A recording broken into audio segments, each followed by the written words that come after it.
الحمدللہ رب العالمین والصلاة والسلام علی سید الانبیاء والمرسلین وعلی آلہ واصحابہ اجمعین الی یوم الدین۔ ہاں جی جناب، اب آپ کی جو سوال پرچیوں کی شکل میں آئے ہیں میرے پاس، شروع کرتے ہیں۔ اچھا جی، پہلا سوال ہے کہ حدیث میں آیا ہے کہ علم حاصل کرو چاہے تمہیں چین جانا پڑے، کیڑی حدیث چاہے جی؟ کوئی حوالہ نہیں ہے، لوگوں کی مشہور کی ہوئی حدیث ہے، ایسی کوئی حدیث کہیں موجود نہیں ہے۔ حالانکہ علم کا بنیادی سرچشمہ مکہ اور مدینہ شریف ہے، ہونا تو یہ چاہیے تھا کہ علم حاصل کرو چاہے تمہیں چین سے مکہ آنا پڑے۔ اس سے مراد کون سا علم ہے؟ پہلی بات تو یہ میرے بھائی کہ یہ حدیث ہی بالکل جھوٹی ہے، فیبریکیٹڈ روایت ہے، اور یہ کشف المحجوب سے نکلی ہے، اور کوئی اس کی سند نہیں، کسی حدیث کی کتاب میں یہ حدیث موجود نہیں کہ علم حاصل کرو خواہ تمہیں چین جانا پڑے۔ علم کی فضیلت میں تھوڑی آیات ہے قرآن پاک کی۔ اللہ تعالیٰ قرآن حکیم میں فرماتا ہے قُلْ هَلْ يَسْتَوِي الَّذِينَ يَعْلَمُونَ وَالَّذِينَ لَا يَعْلَمُونَ إِنَّمَا يَتَذَكَّرُ أُولُو الْأَلْبَابِ۔ اے نبی علیہ السلام فرما دیجئے کہ بھلا علم والے اور بغیر علم والے برابر ہو سکتے ہیں؟ نصیحت تو نہیں حاصل کرتے مگر اہل عقل۔ اسی طریقے سے آیا سورہ فاطر میں انما یخشی اللہ من عبادہ العلماء، اللہ کی معرفت، اللہ کی خشیت صرف اہل علم کو ہے۔ پھر نبی صلی اللہ علیہ وآلہ وسلم کو حکم دیا گیا کہ آپ بھی اللہ کے حضور دعا کریں، اور رب زدنی علما، اے رب میرے علم میں اضافہ فرما دے۔ تو علم کی فضائل میں تو کتنی آیات، کتنی احادیث، صحیح مسلم میں حدیث ہے، جو شخص علم حاصل کرنے کے لیے کسی راستے پہ چلے گا اللہ تعالیٰ اس کو جنت کے راستے پر چلا دے گا، اس کے لیے جنت آسان کر دے گا۔ تو ان سارے علوم سے مراد ظاہر ہے پرائمری طور پر علم دین ہی ہے، آخرت کے طرف توجہ دلانے والا علم۔ اب چاہے اس کا تعلق سائنس کے ساتھ ہو یا شرعی علوم کے ساتھ، جو بھی اللہ کی تعارف کی طرف لانے والی چیز ہے، وہ علم جو ہے وہ علم ربانی ہے۔ دو علوم اللہ تعالیٰ نے انسان کو دیے ہیں، ایک ریویلڈ نالج ہے وحی کے ذریعے، کتاب و سنت کا علم، اور دوسرا ایکوائرڈ نالج ہے جسے ہم کہتے ہیں سائنس کا علم، the knowledge obtained through observations and experiments. تو علم وحی ہو یا علم سائنس، یہ دونوں ہی اللہ کے علوم ہیں۔ اس پہ میرا مسئلہ نمبر ہے 38، علم سائنس اور علم وحی اور علم سائنس کی اہمیت اور ان کا دائرہ کار۔ اس میں نے یہ ساری باتیں بیان کی ہیں کہ دونوں علوم اللہ ہی کی طرف سے ہیں، اور مکہ مدینے سے جو علم ہے وہ تو اب آپ کے پاس ویسے ہی پہنچ چکا ہے۔ مکہ مدینے میں نبی صلی اللہ علیہ وآلہ وسلم قرآن پاک دے کے گئے تھے، اپنی سنت چھوڑ کے گئے، جو آج مصحف کی شکل میں اور صحیح الاسناد کتابوں کی شکل میں ہمارے سامنے موجود ہے۔ یہ علم آ چکا ہے، اس کے اوپر عمل کریں، اور اسی میں انشاءاللہ تعالی آخرت کی کامیابی ہے انشاءاللہ۔ اگلا سوال انہوں نے لکھا ہے کہ جی حقیقت ایک ہوتی ہے یا دو یا تین حقیقتیں ہوتی ہیں؟ اگر حقیقت ایک ہوتی ہے تو چاروں ائمہ اختلاف کے باوجود برحق کیسے ہیں؟ یہ تو میرے بھائی لوگوں کی منہ شگافیاں ہیں نا کہ چاروں ہی حق پہ ہیں۔ یہ تو بالکل اس طریقے سے ہے کہ یہ جناب گلاس ہے میرے ہاتھ میں، ایک بندہ کہتا ہے جی یہ گلاس ہے، دوسرا کہتا ہے نہیں جی یہ موٹر سائیکل ہے، تیسرا کہتا ہے جی یہ جہاز ہے، چوتھا کہتا ہے نہیں یہ کتاب ہے۔ تو اگر ہم کہیں گے نہیں چاروں ہی صحیح کہہ رہے ہیں، آخر یہ اتنے بڑے بڑے عالم صحیح کہہ رہے ہوں گے، نہیں، کہتا ایک ہی صحیح ہے، حقیقت ایک ہی ہے جو نبی صلی اللہ علیہ وآلہ وسلم نے بیان کی ہے۔ باقی ظاہر ہے کہ روایات آنے میں، تفسیر بیان کرنے میں بیچ میں ایسے جھوٹے راوی شامل ہوئے جنہوں نے اسلام کو بدنام کرنے کی کوشش کی، اس کی وجہ سے دین ٹیمپرڈ فارم میں بھی چیزیں ہمارے پاس موجود ہیں، لیکن صحیح اور ضعیف کا فرق ہمارے محدثین نے کر دیا۔ اس حوالے سے صحیح مسلم کا مقدمہ اگر آپ پڑھ کے دیکھیں، جو امام مسلم نے صحیح مسلم کا مقدمہ، صحیح مسلم کا حصہ ہے جو میں نے پڑھایا ہے مسئلہ نمبر 36 کے اندر، ضعیف الاسناد اور من گھڑت احادیث کے فتنے کا تحقیقی جائزہ، امام مسلم نے صحیح مسلم کی پہلے 92 روایات اس دلیل پر لی ہیں کہ صحیح حدیث کیوں ضروری ہے اور جھوٹی حدیثیں کس طرح گھڑی گئی ہیں، اور تابعین میں کتنے بڑے بڑے کذاب ہیں جنہوں نے نبی علیہ السلام کے اوپر جھوٹ باندھے ہیں۔ تو تابعین میں سے یہ ابان بن ابی عیاش تابعی تھا، امام حنیفہ کا استاد تھا۔ تو اب آپ دیکھ لیں یہ کذاب راوی ہے، اسی نے وہ روایت گھڑی ہے کہ سیدنا عمر رضی اللہ تعالی عنہ نے سیدہ فاطمہ کو شہید کیا، ان پہ دروازہ پھینک دیا، نعوذ باللہ، یہ جھوٹا آدمی ہے۔ تو تابعین میں بھی بڑے بڑے کذاب لوگ پیدا ہوئے ہیں تو یہ حقیقت ایک ہی ہے. اب وہ روایتیں اگر جعلی ہیں تو ان کو اصول محدثین پہ دیکھا جائے گا. اور پھر سب سے بڑی حقیقت تو ہمارے پاس قرآن کی شکل میں موجود ہے. یہ فوراً روایتوں کے اوپر چلے جاتے ہیں. مجھے پہلے بتائیں کہ امت میں سے کتنے پرسنٹ لوگ ہیں جن کے عقیدے قرآن کے مطابق ہیں؟ اور یار آپ پاکستان کی 22 کروڑ آبادی میں سے 15 کروڑ سے زیادہ آبادی تو قرآن پاک کا پہلا صفحہ سورہ فاتحہ کا ٹیسٹ نہیں پورا کر سکتی. ایاک نعبد و ایاک نستعین. حدیثوں پہ تو بعد میں آئیں گے, پہلے یہ تو ٹیسٹ پورا کریں.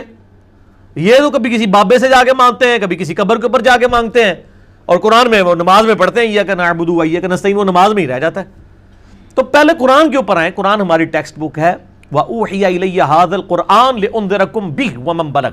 اے محبوب صلی اللہ علیہ وآلہ وسلم فرما دیجئے قرآن میری طرف اس لیے وحی کیا گیا تاکہ اس کے ذریعے میں تمہیں ڈر سنا دوں, اور جس تک یہ کتاب پہنچ جائے وہ بھی اسی کتاب کے ذریعے ڈر سنائے, اسی کے ذریعے لوگوں کو تبلیغ کرے. قرآن کو لے کے چلیں نا, روایتوں کو بعد میں دیکھیں. اور روایتوں میں بھی یہ جو دو مین کتابیں ہیں بخاری اور مسلم, اس پہ تو کم از کم اہل سنت کا اتفاق ہے. شاہ ولی اللہ دہلوی نے حجت اللہ البالغہ میں لکھا ہے کہ بخاری اور مسلم کی تمام متصل الاسناد مرفوع احادیث قطعی الصحت ہیں. ان کی صحت کے اوپر امت کا اتفاق ہے. تو پہلے یہ 7563 حدیثیں بخاری میں اور اتنی مسلم میں ہیں. یہ کو 15,000 روایتیں تو پہلے پڑھ لینا آپ, پھر اگلی پھر روایتیں دیکھیں گے. 80% دین تو اس میں کور ہو جاتا ہے, اور عقائد تو 100% قرآن میں ہے. قرآن بخاری مسلم پڑھتے نہیں ہیں اور روایتوں کے پیچھے پڑھتے ہیں. وہ جی حقیقت ایک ہے, جی وہ 4 ہیں. ایک ہی ہے میرے بھائی. جب آپ کو یہ سارے ٹیسٹ پڑھ لیں گے نا, آپ کو پتہ چل جائے گا کہ سارے فراڈ لے کے چل رہے ہیں. صرف صحیح بات جو ہے وہ بالکل واضح ہے, وہ کون لے کے چل رہا ہے وہ آپ کو خود بخود پتہ چل جائے گا انشاءاللہ تعالی. اچھا جی, منت کیا ہے؟ منت جائز ہے یا ناجائز؟ اگر جائز ہے تو کیا منت ماننی ہوگی؟ میرے بھائی منت جو ہے نا, اس کے اوپر مسئلہ نمبر 68 ہے, منت اور قسم کے کفارے کے اوپر. میرا منت کے بارے میں بخاری اور مسلم میں حدیث ہے کہ منت ماننے سے کسی کی مصیبت نہیں ٹلتی, کنجوس کا مال نکل جاتا ہے. یہ کنجوس کا مال نکالنے کا ایک ذریعہ ہے, اس سے کوئی بلا نہیں ٹلتی. صدقہ بلا کو ٹالتا ہے. وہ مجھے پھر ایک بات یاد آ گئی. وہ کہتے ہیں جناب کہ صدقہ جو ہے نا وہ بلا کو کھا جاتا ہے, اور مولوی ایسی بلا ہے جڑی صدقے نے بھی کھا جاتی ہے. ٹھیک ہے نا, تو یہ ایک مزاح کے طور پہ ایک جملہ بولا جاتا ہے. تو صدقہ جو ہے بلا کو کھا جاتا ہے, وہ ٹھیک ہے, کیونکہ صدقے میں آپ اللہ کے ساتھ کوئی شرط نہیں رکھ رہے ہوتے, آپ پہلے صدقہ اور خیرات کرتے ہیں. بخاری اور مسلم میں حدیث ہے کہ جو چاہتا ہے کہ اس کی عمر دراز کر دی جائے, اس کو چاہیے کہ رشتہ داروں کے ساتھ صلہ رحمی کرے, تو اور اس کا رزق میں بھی اضافہ ہوگا اور اس کی عمر بھی دراز ہو جائے گی. یہ بخاری مسلم دونوں میں حدیث ہے. میرا ایک یوٹیوب پہ کلپ بھی ہے, کیا دعا سے تقدیر بدل جاتی ہے, اس میں میں نے یہ حدیثیں بیان کی ہیں. تو منت سے کچھ نہیں ہونے کا, کنجوس کا مال نکل جائے گا. البتہ جس نے منت مان لی اب پوری کرنا اس پہ ضروری ہوگی. وہ سورۃ المائدہ کی آیت نمبر 89 ہے کہ منت اس کو پھر اپنی منتیں پوری کرنی ہوں گی, منت ہو یا قسم ہو. قسم پورے ارادے سے جو بندہ کھاتا ہے اور زبان سے, اس کا کفارہ بھی ادا کرنا ہوگا اگر وہ پورا نہیں کرتا. قسم اور منت کا کفارہ ایک ہی ہے. بخاری اور مسلم میں حدیث موجود ہے کہ نبی صلی اللہ علیہ وآلہ وسلم نے فرمایا کہ جو منت کا کفارہ ہے وہی قسم کا کفارہ ہے, جو سورۃ المائدہ کی آیت نمبر 89 میں آیا کہ اگر کوئی منت توڑ دیتا ہے یا قسم توڑ دیتا ہے, اور قسم مستقبل کے لیے ہوگی کہ اللہ کی قسم میں یہ کروں گا یا یہ نہیں کروں گا, اور اس کو توڑ دیتے ہیں. یہ جو ماضی کے بارے میں ہے کہ اللہ کی قسم میں نے یہ نہیں کیا, یہ قسم نہیں ہوتی. یہ تو ایک آپ جھوٹی قسم اس حوالے سے کھا رہے ہیں کہ کوئی واقعہ ماضی کا رپورٹ کر رہے ہیں. یہ قسم رکھنا یا توڑنا نہیں ہے. یا منت یہ ہے کہ اگر کوئی شخص کہتا ہے جی میرا یہ کام ہو گیا, میں اتنے نوافل پڑھوں گا یا اتنا مال اللہ کی راہ میں صدقہ کروں گا, اور اگر وہ نہیں کر پاتا تو کفارہ دے گا. اور سورۃ المائدہ کی آیت نمبر 89 میں آیا کہ ایک غلام آزاد کر دے. غلام آزاد نہیں کر سکتا تو وہ 10 مسکینوں کو کھانا کھلائے. 10 مسکینوں کو کھانا نہیں کھلا سکتا, یا 10 مسکینوں کو کپڑا لے کے دے دے. یہ اس میں دونوں میں آپشن ہے. اور اگر یہ دونوں نہیں کر سکتا یعنی غریب ہے تو 3 مسلسل روزے رکھے. لیکن 3 مسلسل روزے وہی رکھے گا جو پہلے 2 کام نہیں کر سکتا. تو یہ منت کا اور قسم کا کفارہ ہو جائے گا. باقی اس کو ماننے سے کچھ نہیں ہونا. اور جو غلط منتیں ہیں کہ جی میرے گھر بیٹا ہوا تو میں جناب اس کو فلاں دربار تک پیدل چلا کے لے کے جاؤں گی, یا اس کی میں اتنی لمبی ایک جو ہے وہ بالوں کی چٹیاں رکھ لوں گی اور فلاں دربار پہ جا کے اس کو ٹینڈ کرواؤں گی، یہ ساری حرام منتیں ہیں. ان منتوں کا نہ پورا کرنا واجب ہے. پورا کرنا تو حرام کا مرتکب ہوں گے، اور ایسی منت کو توڑنے کا کوئی کفارہ بھی نہیں ہے، کیونکہ یہ منت ہی غلط تھی. کفارہ کون سا؟ ہاں اس کا کفارہ یہ ہے اسی منت کے اوپر توبہ کریں. کیا آندہ میں یہ منت نہیں مانوں گا، یہ مانوں گی اس طرح کی. تو اس حوالے سے یہ میں نے کلیئر کر دیا. ہاں جی آپ سوال کر لیں جو کرنا. ہاں جی اردو میں کریں سوال آپ. ہاں جی جو کیا آپ نے. اس طرح کے سوال یہ ہے کہ میں نے ایک چیز خریدی، ٹھیک ہے، اس میں والد صاحب نے بھی پیسے ڈالے، سسٹر میری نے بھی پیسے دیے، والد صاحب نے بھی پیسے دیے اور بھائی نے بھی پیسے دیے، ٹھیک ہے. لیکن کچھ عرصے بعد ایک مطلب گھر میں میٹنگ ہو رہی تھی تو والد صاحب نے مجھے کہا کہ تم نے وہ پیسے مجھے دینے ہیں. میں نے کہا جی یہ کس طرح میں نے دینے ہیں، کہ میری تو آپ کی کوئی کمٹمنٹ ہوئی نہیں کہ آپ مجھے قرض کے طور پہ یہ پیسے دے رہے ہیں مجھے، ٹھیک ہے. تو کیونکہ کمٹمنٹ تو لازمی ہے کہ آپ مجھے پتہ ہونا کہ آپ مجھے قرض کے طور پہ میں لیتا ہی نہ. میں نے ان کو یہ کہا، میں نے کہا میں لیتا ہی نہ، اگر آپ مجھے پتہ ہوتا کہ آپ قرض کے طور پہ لے کے دے رہے ہیں مجھے. انہوں نے کہا جی نہیں جی تو دینے. میں نے بڑا آپ سے لیے انہوں نے یا باقی بہن بھائیوں سے؟ نہیں میرے سے ہی، وہ دیے مجھے جیسے نا، میں نے چیز خریدی تھی اس میں پیسے ڈالے تھے تو وہ پھر بارہ میں نے ان کو دے دیے. لیکن میں یہ پوچھنا چاہتا ہوں کیا وہ دینے میرے بنتے تھے ان کو واپس؟ ٹھیک ہے. یہ سوال تو پہلے تو مطلب والدین سے پوچھنا چاہیے کہ انہوں نے کیوں نہیں کلیئر کیا پہلے. اس لحاظ سے تو ان کی زیادتی ہے کہ ان کو کلیئر کرنا چاہیے تھا آپ کو دینے سے پہلے.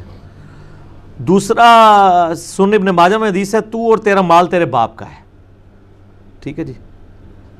تو الٹیمیٹلی تو وہ مالک ہیں، چاہے وہ آپ نے بھی کمایا ہوا ہے کیونکہ آپ بھی تو ان کی انویسٹمنٹ ہے.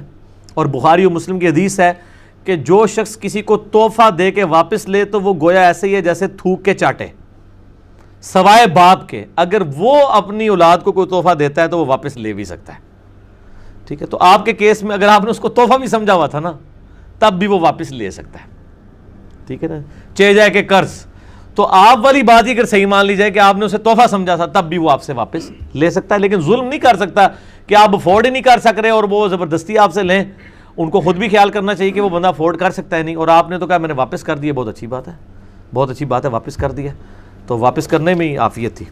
ایک اور سوال. ہاں جی اور سوال کیا ہے؟ دوسرا سوال یہ کہ جو ہے پچھلے جو میرا پڑوسی ہے اس نے جوتی نہیں پہنی ہوئی تھی، تو میں نے اس کو کہا ماشاء اللہ جناب جوتی دی بڑی مبارک ہوئے. وہ آ گیا تھا دعوت ہماری جوتی دی مبارک نہیں رہے گا. اچھا جوتی دی مبارک نہیں ہوتی، تو اس میں کیا حقیقت ہے؟ کوئی حقیقت نہیں ہے جی. کسی بھی نیک چیز جو اچھی چیز جو آپ کے استعمال میں ہے، دیکھیں نا ابو داؤد میں حدیث ہے نبی صلی اللہ علیہ وآلہ وسلم جب نیا کپڑا پہنتے تھے، نیا لباس پہنتے تھے تو باقاعدہ دعا مانگا کرتے تھے، الحمدللہ الذی کسانی ھذا الثوب ورزقنی من غیر حول منی ولا قوہ. کھانے کے بارے میں بھی دعا آتی ہے اور اس طرح کی نئی چیزوں کے بارے میں. تو لباس عربی میں صرف کپڑے نہیں ہے، جوتی بھی لباس کا حصہ ہے، پگڑی بھی لباس کا حصہ ہے. نہیں پاؤں میں کیونکہ پاؤں اتار کے پھر پھینک دیں، نہیں تو پاؤں بھی تو ہے نا. اور صحیح مسلم میں حدیث ہے نبی صلی اللہ علیہ وآلہ وسلم نے فرمایا کہ جس کے دل میں رائی کے دانے کے برابر بھی تکبر ہوا وہ جنت میں نہیں جائے گا. تو ایک صحابی نے پوچھا یا رسول اللہ صلی اللہ علیہ وسلم بعض کا انسان کی خواہش ہوتی ہے کہ اس کے کپڑے اور جوتیاں اچھی ہوں، کیا یہ بھی تکبر ہے؟ تو آپ صلی اللہ علیہ وآلہ وسلم نے فرمایا نہیں یہ تکبر نہیں ہے، اللہ بھی خوبصورت ہے اور خوبصورتی کو پسند فرماتا ہے. تکبر یہ ہے کہ تم حق بات سے اناد کرو، یعنی حق بات کو قبول نہ کرو جبکہ دل گواہی دے دے کہ یہ بات سچی ہے، اور دوسروں کو حقیر سمجھو. جب آپ دوسروں کو حقیر سمجھیں گے تو یہ تکبر کی علامت ہے، ٹھیک ہے نا جی. تو اگر آپ نے اچھی جوتیاں پہنی بہت اچھی بات ہے، پہنے اچھے کپڑے پہنے، کوئی تکبر نہیں ہے، لیکن اس کی بنیاد پہ دوسروں کو حقیر نہ سمجھے. تو جوتی اگر خوبصورتی کی علامت ہے تو اس پہ کوئی مبارکباد دے دیتا ہے، کوئی حرج نہیں. اس طرح پبلک میں یہ بھی مشہور ہے جی وہ نماز پڑھتے ہوئے آگے جوتی پڑی ہو تو نماز نہیں ہوتی ہے. وہ ایک لطیفہ بھی ہے نا، کہتے ہیں جی آگے جوتی رکھے تو نماز نہیں ہوتی، پیچھے رکھو تو جوتی نہیں ہوتی، یعنی چوری ہو جاتی ہے. تو ایسا کوئی مسئلہ نہیں ہے اس حوالے سے. اب لوگوں کو چونکہ دین کا علم نہیں ہے، لوگوں میں تو بڑا بڑا کچھ مشہور ہے ادھر جوتیوں کے حوالے سے. وہ ایک الیاس قادری صاحب بھی بیان کر رہے ہیں کہ جی مولا علی علیہ السلام کا قول ہے کہ کالی جوتی جو ہے یہ مصیبت لے کے آتی ہے. پتہ نہیں کہاں لکھا ہوا ہے، بالکل جھوٹ ہے یہ، کوئی ایسا قول نہیں ہے ان کی طرف. اور دوسرا یہ کہ کالی جوتی تو آپ کوئی بھی لیں اس کا تلوا تو کالا ہی ہوتا ہے عموماً. ٹھیک ہے جی. تو وہ پھر پیلی چپل انہوں نے وہ بنائی ہوئی ہے, وہ آپ دیکھیں پیلی چپلیں بھی انہوں نے پہنی ہوئی ہیں. تو بس یہ اسی قسم کی یعنی من گھڑت چیزیں ہیں. کیا ذوالکفل کا ذکر قرآن اور حدیث میں کہیں اور بھی آتا ہے؟ آتا ہے نا جی, سورہ صاد میں بھی آیا نا, ایک جگہ ہی آ گیا بہت ہے. کیا یہ نبی بنی اسرائیل ہی میں مبعوث ہوئے تھے؟ اس کی دلیل کہاں ملتی ہے؟ کوئی دلیل نہیں ہے جی ہمارے پاس. ذوالکفل کے بارے میں بعض لوگ یہ بھی کہتے ہیں کہ یہ جو بدھا ہے یہ شاید ذوالکفل ہی تھے, اور وہ اس کو سنسکرت سے اس طرح ٹرانسلیٹ کرنے کی کوشش کرتے ہیں. واللہ عالم, ہمیں کوئی ڈیٹیل نہیں بتائی گئی. سینکڑوں ہزاروں پیغمبر آئے ہیں. وَإِن مِّن أُمَّةٍ إِلَّا خَلَا فِيهَا نَذِيرٌ, کوئی امت ایسی نہیں گزری, اللہ تعالیٰ فرماتا ہے کہ ہم نے اس میں کوئی ڈر سنانے والا نہ بھیجا ہو. ہر امت میں کوئی نہ کوئی ڈر سنانے والا آیا ہے, لیکن ہمیں اس کی تفصیلات نہیں. قرآن حکیم میں بائی نیم صرف 25 انبیاء کا ذکر آیا ہے, 25 کا. باقیوں کے نام بھی نہیں آئے, نہ کو مزارات کے ایڈریس آئے ہیں کہ فلاں جگہ آپ حاضری دے سکتے ہیں. اللہ تعالیٰ کے لیے یہ چیزیں امپورٹنٹ نہیں ہیں. امپورٹنٹ یہ ہے کہ انبیاء کی تعلیمات کیا ہیں, وہ قرآن حکیم میں تمام نبیوں کی دعوت کا خلاصہ یہی قرآن حکیم ہے, اور وہ اللہ تعالیٰ نے کانٹے کی بات سورۃ الاعلیٰ میں کر دی. بل تؤثرون الحیات الدنیا, بلکہ تم دنیا کی زندگی کو ترجیح دیتے ہو. والآخرۃ خیر وابقیٰ, جبکہ آخرت بہتر بھی ہے اور ہمیشہ رہنے والی بھی. ان ھذا لفی الصحف الاولیٰ, یہی ایک بات تھی کانٹے کی جو تمام آسمانی صحیفوں میں تھی اس سے پہلے جو قرآن کے نازل ہوئے. صحف ابراہیم و موسیٰ, چاہے وہ ابراہیم علیہ السلام کے صحیفے ہوں یا موسیٰ علیہ السلام کے صحیفے, ایک ہی بات تھی کانٹے کی کہ اصل زندگی آخرت کی زندگی ہے, اور دنیا کی زندگی ہمیشہ کی زندگی نہیں ہے. آخرت کی زندگی ہمیشہ کی ہے, دنیا کی ختم ہو جانے والی ہے. صرف حق کو پہچاننا کافی ہے یا اس پر عمل کرنے کی بھی اہمیت ہے؟ یہ تو کوئی سوال پوچھنے والا ہی نہیں میرے بھائی, یہ تو سب کو پتہ ہے کہ یہ اسی طریقے سے ہے کہ کیا روٹی سامنے رکھ لینا ہی کافی ہے یا اس کو منہ میں بھی ڈالنا چاہیے؟ بھئی روٹی ہے ہی اس لیے ہے کہ پیٹ بھرے تو اس کو منہ میں بھی ڈالنا ہوگا. سامنے رکھ کے تو آپ بیٹھ کے بے شک پورا دن دیکھتے رہے, آپ پیٹ تو آپ کا خالی رہے گا. اسی طریقے سے حق اگر آپ کے علم میں آ گیا اور آپ اس کے اوپر عمل نہیں کر رہے تو آپ کے کسی کام نہیں آئے گا. علم اور عمل دونوں ضروری ہیں. دیکھیں سورہ الذاریات میں اللہ تعالیٰ نے ہر چیز جوڑوں کی شکل میں پیدا کی ہے, مرد و عورت بھی جوڑا ہے, نباتات میں بھی میل فیمیل جوڑے ہیں, حیوانات میں بھی میل فیمیل جوڑے ہیں. پھر اللہ تعالیٰ نے جو اخلاقی چیزیں رکھی ہیں ان میں بھی جوڑے ہیں. امر بالمعروف و نہی عن المنکر, نیکی کا حکم دینا برائی سے روکنا, یہ بھی جوڑا ہے. علم اور عمل یہ بھی جوڑا ہے. صرف علم بھی کافی نہیں ہے, صرف عمل بھی کافی نہیں ہے. ظاہر ہے آپ بغیر علم کے عمل کریں گے تو ہو سکتا ہے آپ ایسا عمل کر رہے ہو جو اللہ نے سکھایا ہی نہیں ہو, نبی علیہ السلام نے تعلیم ہی نہ دیا ہو, اور خالی علم ہی ہے آپ کے پاس اور آپ اس کے اوپر عمل نہیں کر رہے ہیں, تو آپ تو بہت بڑے مجرم ہیں کہ آپ اس علم کے اوپر عمل نہیں کر رہے, کیونکہ علم تو ہر مسلمان کے اوپر فرض ہے حاصل کرنا. تو یہ جوڑوں کی شکل میں. اسی طریقے سے دنیا اور آخرت یہ بھی جوڑا اللہ نے بنا دیا. تو یہ ساری چیزیں جوڑوں کی شکل میں. یہ دروازہ کیوں کھولا ہوا ہے میرے بھائی, اس کو بند کریں, بند کریں. اخلاقیات اسلام میں کتنی ضروری ہیں؟ انسان تہجد گزار اور اخلاق اس بندے میں تھوڑا سا بھی نہ ہو تو کیا اس انسان کی عبادت کا کوئی فائدہ ہے؟ نہیں, عبادت کا فائدہ تو اپنی جگہ ہے, اخلاقیات تو اپنی جگہ ضرور ہونے چاہیے. وہ نبی علیہ السلام کے سے پوچھا گیا, صحیح بخاری میں ہے, کہ ایک عورت ہے بڑی, وہ نمازی ہے, سب کچھ ہے, لیکن اس کے پڑوسی اس سے تنگ ہے. آپ فرمایا دوست کی ہے. اور دوسری کے بارے میں کہا کہ وہ زیادہ عبادت گزار نہیں, بس فرائض پوری کرتی ہے. فرائض تو نہیں جان چھٹنی, یہ نہیں ہے کہ بے نمازی ہے وہ, فرائض پورے کرتی ہے, نفلی باتیں اس کی اتنی نہیں ہے, لیکن پڑوسیوں کے ساتھ اس نے اخلاق کرتی ہے. آپ نے فرمایا جنتی ہے. یہ کہیں نہیں آیا کہ نماز بھی نہیں پڑھتی بس خالی خوشی کرتی رہنی لوگوں نو تو جنتی ہے. نہ ادھی گل نہیں کرو گے, پوری گل. ٹھیک ہے جی, اخلاقیات کی بھی اہمیت ہے اور عبادات کی بھی اہمیت ہے. یہ بھی جوڑے ہی ہے نا, حقوق اللہ حقوق العباد, یہ بھی جوڑا ہی ہے. ایک قول حضرت علی سے روایت ہے کہ جس گھر یا محفل میں آپ کی عزت نہ کی جائے یا تکفیر کی جائے وہاں جانے سے گریز کیا جائے.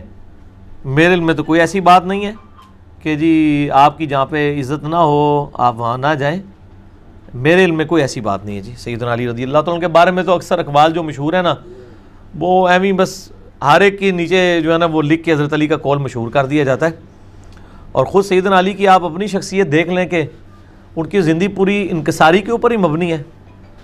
تو مطلب وہ جو واقعہ بڑا مشہور ہے جس کی وجہ سے ہم کرم اللہ وجہ الکریم ان کو کہتے ہیں کہ انہوں نے میدان جنگ میں کافر کو پچھاڑا, اس کے سینے پہ چڑھ گئے اور اس نے تھوک دیا سیدنا علی کے چہرے پہ، تو حضرت علی اتر گئے. اس نے کہا یہ کیا ہوا؟ فرمایا پہلے تو میں اللہ کی وجہ سے تجھے قتل کرنے لگا تھا، اب میرا غصہ بھی اس میں شامل ہو گیا تو میں نے اس لیے پھر تجھے چھوڑ دیا. تو اس نے اس کی وجہ سے وہ اسلام قبول کر لیا. تو اس نے کوئی حضرت علی کی عزت تو نہیں کی تھی، بےعزتی کی تھی، لیکن سیدنا علی نے اس کے ساتھ حسن سلوک ہی کیا. اس واقعے کی وجہ سے آج تک ہم کرم اللہ وجہ الکریم کہتے ہیں کہ اللہ تعالیٰ ان کے چہرے کے اوپر اپنا کرم نازل فرمائے کہ انہوں نے چہرے پہ تھوک اللہ کے لیے برداشت کی. صحیح یہ بس واقعات اس میں سیرت کی کتابوں میں ملتا ہے نا، ریفرنس کوئی نہیں ہے ان چیزوں کے. جو واقعات ہیں وہ اسی طریقے سے ہی ہوتے ہیں، بس ان کو تلقی بالقبول حاصل ہوتی ہے نا. جیسے اس واقعے کو تلقی بالقبول حاصل ہوگی ہے، اسی طریقے سے سیدہ فاطمہ تو زہرا کا جو لقب ہے زہرا، وہ مجھے کسی حدیث کی کتاب میں تو نہیں ملا، لیکن تلقی بالقبول عملی تواتر کے ساتھ چیزیں ٹرانسفر کر رہی ہیں، یعنی امت میں کوئی دوسری رائے نہیں پائی جاتی اس حوالے سے، تو وہ خود بخود اجماعی دلیل ہو جاتا ہے. اس کے لیے یہ چیز ضروری نہیں ہوتی ہے کہ وہ آپ اس کے لیے کوئی اور دلیل پیش کریں اس حوالے سے. ہاں جی جناب، انشورنس کی شرعی حیثیت کیا ہے؟ یہ سوال ہوا ہے جی. میں نے پہلے بھی کئی دفعہ عرض کیا ہے کہ انشورنس نام سے نہ کوئی ہمیں چڑ ہے، اور نہ یہ بعض لوگوں نے جو مشہور کر دیا ہے کہ جی یہ توکل کے منافی ہے. ایسا نہیں ہے. نبی صلی اللہ علیہ وآلہ وسلم بھی بیت المال میں سے اپنے گھر والوں کا خرچہ لیا کرتے تھے، ایڈوانس بھی لے لیا کرتے تھے. یہ کوئی مسئلہ نہیں ہے. یہ گھر کے اندر کچھ رکھنا جوڑنا یہ منع ہو ایسا تو نہیں ہے. اگر یہ منع ہوتا تو زکوٰۃ کا کنسیپٹ ہی نہ ہوتا. سیدنا عثمان غنی رضی اللہ تعالیٰ عنہ نے جو غزوہ تبوک کے موقع پہ 700 اونٹ دیے ہیں تو وہ جوڑے ہوئے تھے تو دیے نا. آج کا اربوں روپے بنتا ہے، تو یہ تو نہیں ہے کہ جوڑا ہوا نہیں تھا. زکوٰۃ دیں گے مال پاک ہو جاتا ہے. انشورنس فی نفسی تو اچھی چیز ہے. ہمیں اختلاف یہ ہے کہ انشورنس جو کمپنیاں ہیں وہ اس مال کو لے کے آگے سودی کاروبار کر رہی ہیں. اگر وہ اس سے حلال کاروبار کریں، حلال چیزوں میں لگائیں، حلال ڈیویڈنڈ دیں، کوئی ہمیں اعتراض نہیں ہے. انشورنس تو بہت بڑا نیکی کا کام ہے اگر کسی کے ساتھ کر دیا جائے، اگر ایسا ہو. باقی کون سی کمپنیاں جو ہیں وہ کر رہی ہیں نہیں کر رہی ہیں یہ اب آپ نے خود ہی تحقیق کرنی ہے. جو کمپنی آپ کو اینول رپورٹ دے، پورا بتائے کہ ہم نے کہاں پہ کس مد میں خرچہ کیا، اس میں سے کیا پروفٹ ہوا، وہ حلال تھا یا حرام تھا، حلال جگہ پہ لگا یا حرام جگہ پہ، یہ چیزیں. اگر انہوں نے کمپنیوں نے آگے سودی قرضے دیے ہوئے ہیں اور اس سود میں سے کما کے کچھ ڈیویڈنڈ سود میں سے آپ کو دے رہے ہیں کچھ اپنے پاس، تو آپ پھر خود ہی سمجھ جائیں کہ وہ حرام ہے.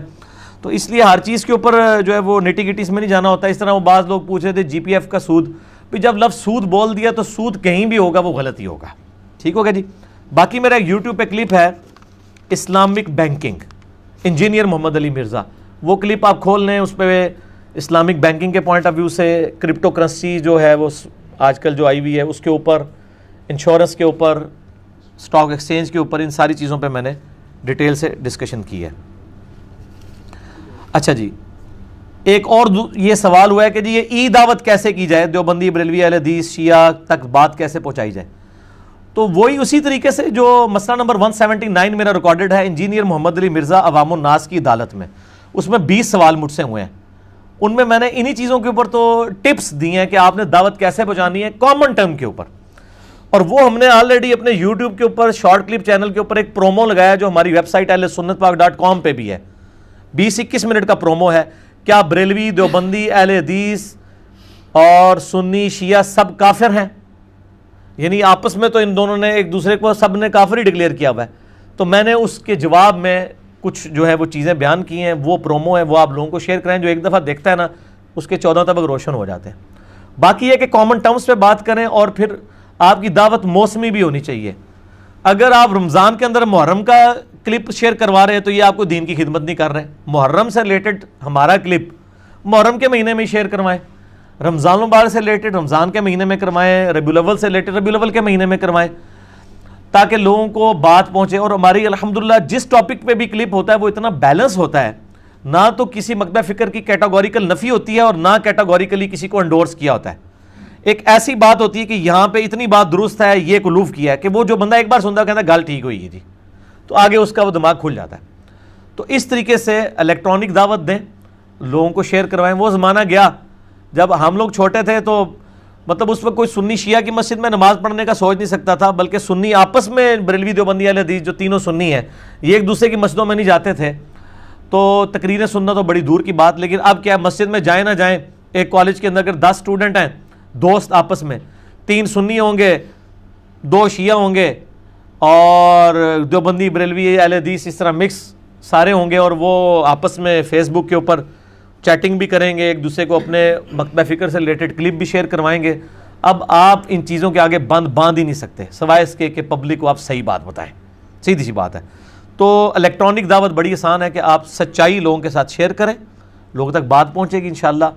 باقی گھول کے حق نہیں کسی کو پلایا جا سکتا، یہ تو پیغمبر نہیں کام کرتے، ان کو بھی کہا گیا وما علینا الا البلاغ۔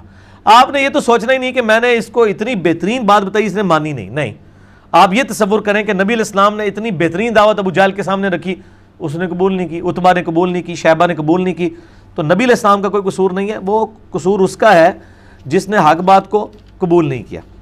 ٹھیک ہے، صحیح مسلم میں حدیث ہے 2750 کے سوموار کے دن روزہ والی حدیث جو ہے، اس کی سند میں عبداللہ بن معبد ابو قتادہ سے روایت کر رہے ہیں، جبکہ عبداللہ بن معبد کی ابو قتادہ سے سما ثابت نہیں ہے۔ ایسا ہی ہے، لیکن بخاری اور مسلم کا مسئلہ یہ ہے کہ صحیح بخاری اور صحیح مسلم کو تلقی بالقبول حاصل ہے، کہ بخاری و مسلم کی تمام جو متصل الاسناد مرفوع احادیث ہیں، یہ بھی چونکہ مرفوع حدیث ہے، نبی علیہ السلام تک جاتی ہے، اس کی سند میں اگر کوئی اس طرح کے سکم پائے جاتے ہیں تو تلقی بالقبول اجماع اور عملی تواتر حاصل ہے۔ باقی اور جگہوں سے اس کی ایسی تصدیق ہو جاتی ہے کہ اس کی سند جو ہے وہ ایکسیپٹ امت نے کی ہوئی ہے۔ بخاری اور مسلم کے اوپر ہمارا یہی موقف ہے۔ اس کی باقی نٹی گٹیز کے حوالے سے آپ کسی اسماء و رجال سے جو واقفیت رکھنے والے ڈیٹیل کے ساتھ لوگ ہیں ان کے ساتھ رابطہ کریں، غلام مصطفیٰ ظہیر صاحب کے ساتھ رابطہ کریں، اور وہ اس کی نٹی گٹیز آپ کو سمجھا دیں گے۔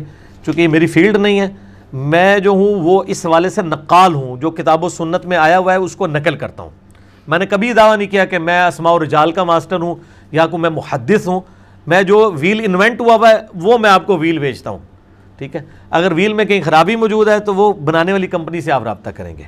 چونکہ بخاری مسلم کے بارے میں ہمارا موقف یہ ہے کہ اس کی تمام صحیح الاسناد جو متصل الاسناد مرفوع حدیث ہیں قطعی الصحت ہیں، لہٰذا اس میں ہمارا موقف بالکل کلیئر ہے، تو اس کی ہم ڈیٹیل میں نہیں جائیں گے۔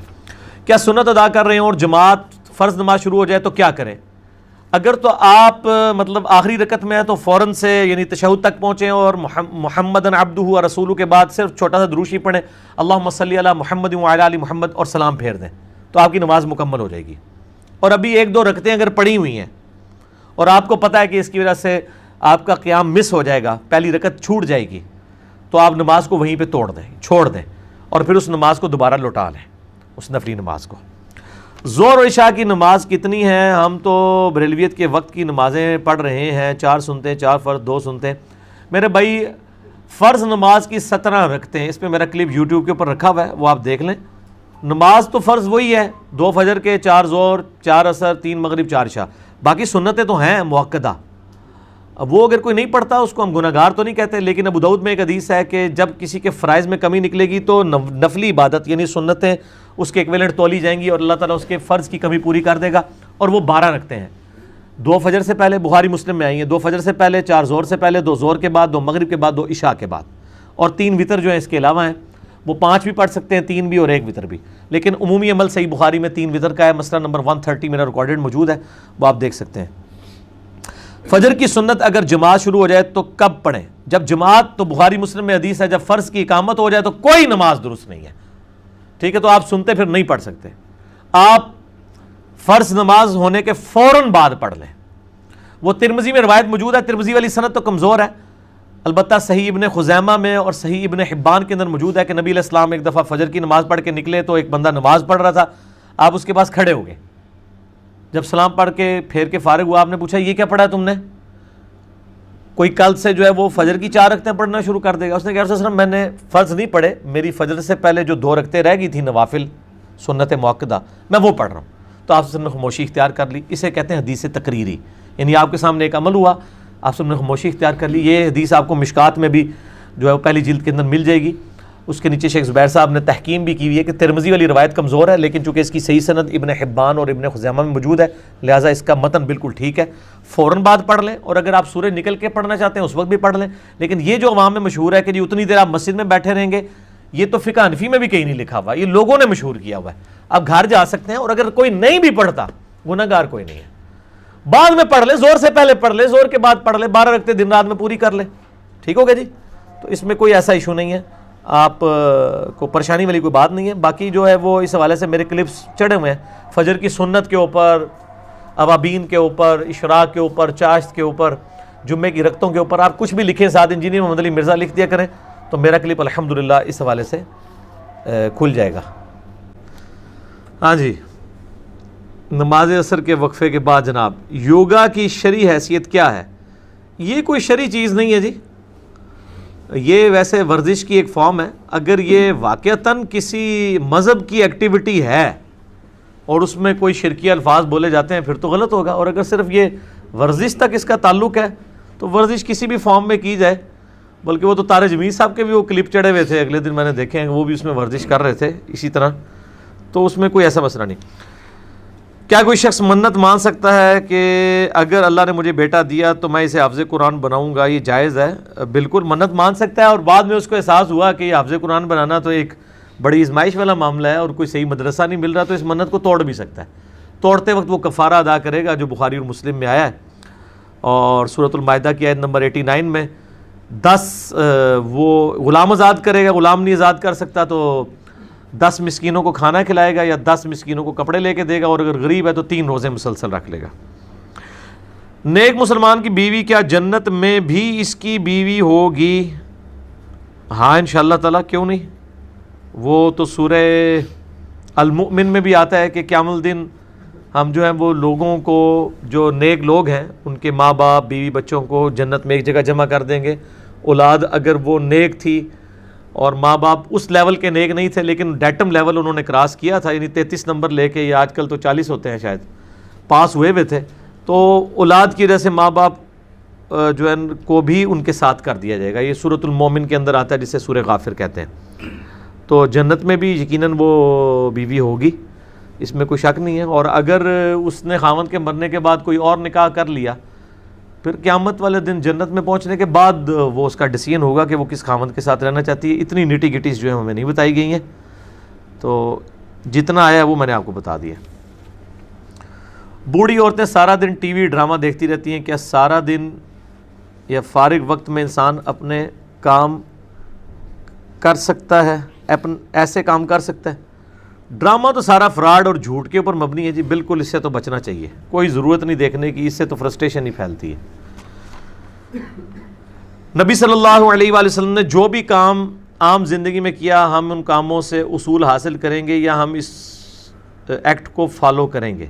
دیکھیں نبی علیہ السلام نے جو چیزیں دین کے طور پہ تعلیم فرمائی ہیں وہ تو آپ نے مینوان لے کے چلنی ہے، لیکن جو چیزیں آپ صلی اللہ علیہ وآلہ وسلم کی مبارک عادتیں تھیں ان کو آپ صلی اللہ علیہ وآلہ وسلم نے امت کے اوپر کوئی سختی نہیں فرمائی ہے، تو صرف محبت کے تقاضے کے طور پہ اس کے کوئی عمل کرتا ہے اس پر تو اس کو اجر ملے گا، ادروائز وہ دین نہیں ہے اس طریقے سے۔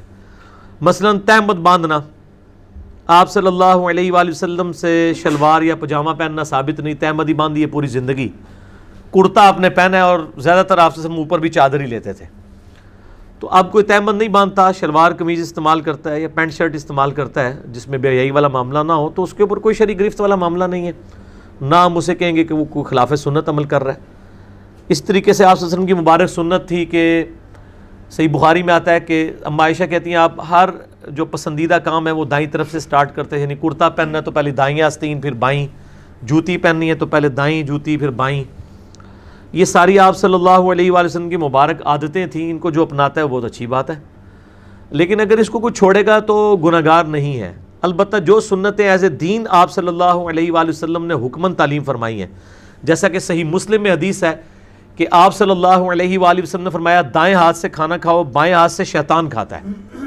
اب یہ آپ نے حکم فرما دیا اور بائیں ہاتھ سے کھانا کھانا شیطانی عمل ہے، اور صحیح مسلم میں آتا ہے کہ ایک شخص بائیں ہاتھ سے کھا رہا تھا، آپ نے اسے منع کیا اور فرمایا کہ بائیں ہاتھ سے شیطان کھاتا ہے، تو دائیں ہاتھ سے کھا، تو اس نے اپنی عزت بچانے کے لیے جھوٹی موٹی کہہ دیا کہ جی میرا تو دائیں ہاتھ کام ہی نہیں کرتا، یعنی میرا دائیں ہاتھ کمزور ہے، میں اس سے کھا نہیں سکتا، مجبوراً بائیں ہاتھ سے کھا رہا ہوں۔ تو آپ صلی اللہ علیہ وآلہ وسلم کی مبارک زبان سے نکل گیا پھر تیرا دایاں ہاتھ نہ ہی اٹھے، اسی وقت اس کے ہاتھ پہ فالج گرا، پھر پوری زندگی اس کا دایاں ہاتھ اس کے منہ تک نہیں آ سکا۔ یہ صحیح مسلم میں حدیث ہے۔ تو یہ معاملہ بڑا خطرناک ہے اس حوالے سے، جو چیزیں دین کے طور پہ تعلیم کی ہیں اور جو دین کے طور پہ نہیں، آپ صلی اللہ علیہ وآلہ وسلم کی مبارک عادتیں ہیں ان عادتوں کو آپ جس طریقے سے بھی اپنائیں گے وہ پازیٹیو ہی ہے. البتہ جو دنیاوی معاملات ہیں اس میں تو صحیح مسلم میں حدیث ہے، اوپر ترے 4 حدیثیں ہیں کہ آپ صلی اللہ علیہ وآلہ وسلم نے فرمایا انتم اعلم بامر دنیاکم، دنیا کے کاموں کو تم بہتر جانتے ہو. مسئلہ نمبر 39 ہے میرا اس کے اوپر، علم وحی اور علم سائنس اور ان کا دائرہ کار. یعنی علم سائنس اور وحی دونوں ہی اہمیت والے علم ہیں، ریویلڈ نالج بھی اور ایکوائرڈ نالج بھی. لیکن جو سائنس کا علم ہے دنیاوی معاملات سے ریلیٹڈ، وہ تعبیر نحل والا واقعہ ہے کہ آپ صلی اللہ علیہ وآلہ وسلم نے یعنی بعض لوگوں کو دیکھا، صحیح مسلم میں اوپر تلے 4 حدیثیں ہیں، اور اس کے اوپر باقاعدہ امام نووی نے باب باندھا ہے کہ کن کاموں میں نبی علیہ السلام کی اطاعت واجب ہے اور کس میں نہیں ہے. اب یہ دیکھیں بڑا حیران کن مسئلہ ہے. تو آپ صلی اللہ علیہ وآلہ وسلم نے یعنی کچھ لوگوں کو دیکھا وہ کھجوروں کی پیوند کاری کر رہے ہیں، تو آپ صلی اللہ علیہ وآلہ وسلم نے فرمایا اگر ایسا نہ کرو تو کیا ہے. انہوں نے کرنی چھوڑ دی، ان کی فصل کم ہوئی، آ کے نبی علیہ السلام کو شکایت کی. تو آپ صلی اللہ علیہ وآلہ وسلم نے فرمایا میں بھی ایک انسان ہوں، اگر میں کوئی اللہ کے ریفرنس سے کوئی دینی بات تمہیں بتایا کروں تم اس کو دینی طور پر لے لیا کرو، لیکن جب میں کوئی اپنی رائے سے بات کرتا ہوں تمہارے دنیاوی معاملات میں، انتم اعلم بامر دنیاکم، تم دنیا کے کاموں کو مجھ سے بہتر سمجھتے ہو. یعنی جو تم نے یعنی کسان ہو اور ایک کسان نے ایک چیز لرن کی ہے، تو نبی علیہ السلام ایٹم بم کا طریقہ تو بتانے کے لیے ہمیں دنیا میں نہیں آیا، نہ مزال بنانے کا طریقہ، اور نہ آپ صلی اللہ علیہ وسلم کو اللہ تعالیٰ نے یہ علوم سکھائے ہوئے تھے، اس لیے کہ آپ صلی اللہ علیہ وآلہ وسلم دینی رہنما بنا کے ہمارے پاس بھیجے گئے. ٹھیک ہے، تو یہ چیزیں لوگ اکثر پوچھتے بھی رہتے ہیں. تو آپ صلی اللہ علیہ وآلہ وسلم نے دین کے معاملے میں فرمایا کہ میری اطاعت کرو گے. دنیاوی معاملات میں اگر کوئی مشورہ ہے اور تجربے سے آپ کو بات پتہ چلتی ہے، تو آپ علیہ السلام بھی تجربے سے ہی ایک بات کر رہے ہیں، تو اس کے بارے میں اختلاف رائے بھی ہو سکتا ہے، وہ دین کے طور پر نہیں ہے. جیسا کہ بخاری اور مسلم میں آتا ہے، آپ صلی اللہ علیہ وآلہ وسلم نے فرمایا کہ کوئی عورت جو یعنی پریگنینسی کے دوران اپنے بچوں کو دودھ نہ پلائے، ٹھیک ہے، تو پھر آپ صلی اللہ علیہ وسلم نے بخاری مسلم میں آتا ہے کہ آپ نے فرمایا کہ جب میں نے دیکھا ہے کہ اہل فارس کی عورتیں جو ہیں وہ دودھ پلاتی ہیں حمل کے دوران اور ان کی صحت پہ کوئی ایسے اثرات نہیں ہوتے ہیں، تو میں تمہیں اس کی اجازت دیتا ہوں. یعنی ایک آپ کا سائنٹیفک ایکسپیرینس تھا. جو چیزیں میڈیکلی اسٹیبلش ہوتی ہیں نا، ان کے لیے قرآن و سنت میں اس طریقے سے دلیل دیکھنے کی ضرورت نہیں ہوتی ہے. جو دین کے معاملات ہیں، یعنی اب فجر کی 2 فرض ہی ہیں، یہ کوئی کہ جی میڈیکلی یہ 3 ہونے چاہیے تو یہ نہیں ہوں گے، یہ 2 ہی رہیں گے. دینی معاملات جو میڈیکل چیزیں ہیں وہ آپ سے نے خود فرما دی ہے نا، انتم اعلم بامر دنیاکم، تم دنیا کے کاموں کو بہتر سمجھتے ہو. کتنی بڑی بات کر دی ہے، اور آپ علیہ السلام نے بالکل انصاف کے ساتھ بات کی ہے. ہم کہتے ہیں یار ایسا کون سا لیڈر ہوگا کہ مذہبی لیڈر ہے اور وہ یہ کہہ رہا ہے کہ بھئی میری ہر بات نہیں، جو دین کے معاملات ہیں اگر دنیاوی طور پر میں اوپینین دیتا ہوں تو تم اس کو بہتر سمجھتے ہو، اپنے معاملات کو دیکھ کے اس چیزوں کو لے کے چلو. ٹھیک ہے جی. ابراڈ سے آئی ہوئی انشورڈ چیزیں استعمال کر سکتے ہیں؟ جب آپ آ ہی گئی ہیں تو اب آپ استعمال کریں، اس میں کیا مسئلہ ہے؟ تو وہ تو آپ منگوانے سے پہلے آپ کو سوچنا چاہیے تھا نا کہ کیا ہے. انشورنس میں نے پہلے بھی بتایا کوئی بری چیز نہیں ہے، سودی کام نہیں اس کی بیگ پہ ہونا چاہیے. فوٹوگرافی کو ذریعہ معاش بنانا کیسا ہے، اور شادی بیاہ میں کس حد تک ویڈیو اور فوٹوگرافی کروا سکتے ہیں؟ فوٹوگرافی کے اوپر تو اب میرے بھائی کوئی ایسا اختلاف اس طرح نہیں رہا. فوٹوگرافی میں وہ منظر جو عام حالت میں دیکھنا حرام ہے وہ فوٹوگرافی میں بھی حرام ہے. اگر کوئی بیہودہ تصویریں بناتا ہے اور اسی طریقے سے جو ہے وہ مرد و عورت کا اختلاط ہے اور وہ ویڈیو جو ہے وہ فیملی ویڈیوز نہیں رہتی ہیں، باہر تک جاتی ہیں، وہ تو یقیناً غلط ہے. باقی اگر یعنی شادی بیاہ کی ویڈیو جو ہے وہ یعنی چند انہی لوگوں تک رہتی ہیں کہ جو رشتہ دار ہیں اور آپ اس کو نیٹ کے اوپر نہیں چڑھاتے اور خطرہ نہیں ہے لیک ہونے کا، پھر تو معاملہ الگ ہے. اس طریقے سے میاں بیوی بھی مطلب اینیورسری کے اوپر ایک تصویر بنا لیتے ہیں اور بنا کے وہ اپنے پاس البم میں لگا لیتے ہیں، وہ تو ٹھیک ہے. لیکن اب وہ جناب نیٹ کے اوپر اس کی وہ ٹکر چلنے شروع ہو جاتے ہیں، پھر تو غلط ہے. یا فیس بک کے اوپر کوئی تصویریں اس قسم کی اپنی فیملی کی شیئر کرواتا ہے، وہ تو بالکل غلط ہے. اور مرد و عورت کا اختلاط بھی ہونا اور اس بنیاد کے اوپر یہ جو کچھ تماشے ہو رہے ہوتے ہیں، یہ تو بالکل غلط ہے جی. میت کا چہرہ دیکھنا اور قبر پر مٹی ڈالنا کتنا ضروری ہے؟ سنت ہے جی. بخاری مسلم میں حدیث ہے کہ نبی صلی اللہ علیہ وآلہ وسلم نے فرمایا کہ جس شخص نے جنازہ پڑھا کسی مسلمان کا، اس کو 1 قرات اجر ملے گا، یعنی احد پہاڑ کے برابر، اور جس نے پھر اس کو دفنایا بھی اس کو 2 قرات اجر. عبداللہ بن عمر کو یہ حدیث نہیں پتہ تھی، جب ان کو بعد میں پتہ چلی تو ان کا او ہو، ہم نے تو کتنے احد پہاڑ کے برابر ثواب ضائع کر دیا کہ ہم تو جنازہ پڑھ کے ہی چلے جاتے تھے. دفناتے نہیں تھے، پھر وہ دفنانے تک ساتھ رہتے تھے. پھر ابو داؤد میں حدیث ہے جب بھائی کو دفنا چکو تو اس کی قبر کے سوالوں کی استقامت کے لیے دعا کرو. قبر پہ جا کے دعا کرنی ہوگی، جنازے کے فوراً بعد ہی دعا ثابت نہیں ہے. صحیح مسلم میں حدیث ہے عمر بن عاص کی موت کا وقت جب قریب آیا انہوں نے کہا میری قبر پہ اتنی دیر بیٹھے رہنا دفنانے کے بعد جتنی دیر ایک اونٹ کو نہر کر کے اس کا گوشت تقسیم کیا جاتا ہے، تاکہ میں اپنی قبر کے ساتھ مانوس ہوں اور منکر نکیر کے سوالات کے جوابات دے سکوں. یہ صحیح مسلم میں 315 نمبر حدیث ہے صحیح مسلم میں. یہ آپ دیکھ سکتے ہیں جا کے کتاب الایمان چیپٹر کے اندر 315 ہے یا 317 ہے. قبر پہ مٹی ڈالنا سنت ہے، چہرہ دیکھنا اور چہرہ دینا بھی سنت ہے. صحیح بخاری و مسلم کے اندر حدیث موجود ہے کہ جب نبی صلی اللہ علیہ وآلہ وسلم کی وفات ہوئی تو سیدنا ابوبکر آئے سیدہ عائشہ کے حجرے میں، کفن چہرے مبارک سے اٹھایا، بلکہ بوسہ بھی دیا. میت کو بوسہ بھی دینا سنت ہے، ٹھیک ہے، میت کو بوسہ بھی دے سکتے ہیں، چہرہ دیکھ بھی سکتے ہیں، بالکل دیکھنا چاہیے. لیکن وہ بعض لوگ دفنانے کے بعد صرف چہرہ چھوڑ دیتے ہیں 2 دن کے لیے، وہ غلط ہے، دفنانے سے پہلے. اور مٹی ڈالنا بھی سنت ہے، اور اس میں وہ دعا بھی ہے صحیح سند کے ساتھ، بسم اللہ وعلی ملت رسول اللہ صلی اللہ علیہ وآلہ وسلم. مشکات میں آپ کو کتاب الجنائز چیپٹر میں یہ مل جائے گی، پہلی جلد کے اندر 3 مٹھیاں بھر کے بسم اللہ وعلی ملت رسول اللہ، اللہ کے نام کے ساتھ اور رسول اللہ کی ملت کے اوپر. باقی سنن الکبریٰ البیہقی کے اندر ایک روایت ہے کہ وہ پاؤں والی سائیڈ کے اوپر سورۃ البقرہ کا پہلا رکوع اور سہرانے جو ہے وہ آخری رکوع تلاوت کرنا، وہ روایت بہت کمزور ہے، اس میں مجہول راوی ہے، وہ ثابت نہیں ہے. بلکہ قبر کے اوپر استقامت کی دعا کی جائے قبر کے سوالات کے لیے. جنبی حالت میں کسی چیز کو ہاتھ لگانا یا ذکر کرنا بالکل درست ہے. مسئلہ نمبر 42 میرا ریکارڈ ہے. میں نے بتایا کہ یہ جنبی ہونا یہ حقیقی نجاست نہیں ہے، حکمی نجاست ہے. حقیقی نجاست تو وہی ہے جتنے جسم کے حصے کے اوپر وہ گندگی لگی ہوئی ہے، باقی جسم تو پاک ہے آپ کا، حکمن ناپاک ہے. جیسے کہ ایک بندے کا وضو نہیں ہے، کیا آپ اسے ناپاک کہیں گے؟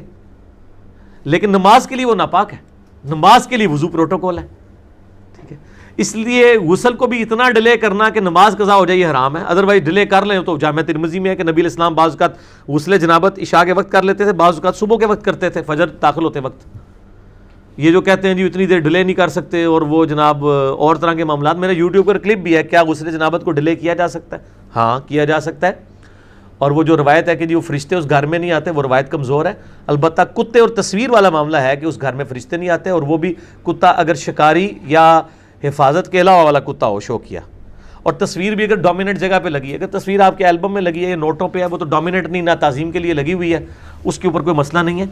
تو جنبی حالت میں آپ ذکر کر سکتے ہیں. صحیح مسلم میں حدیث ہے، عائشہ سے پوچھا گیا کہ نبی علیہ السلام کیا حالت جنابت میں بھی یعنی اللہ کا ذکر کرتے تھے؟ انہوں نے کہا ہر حال میں کرتے تھے.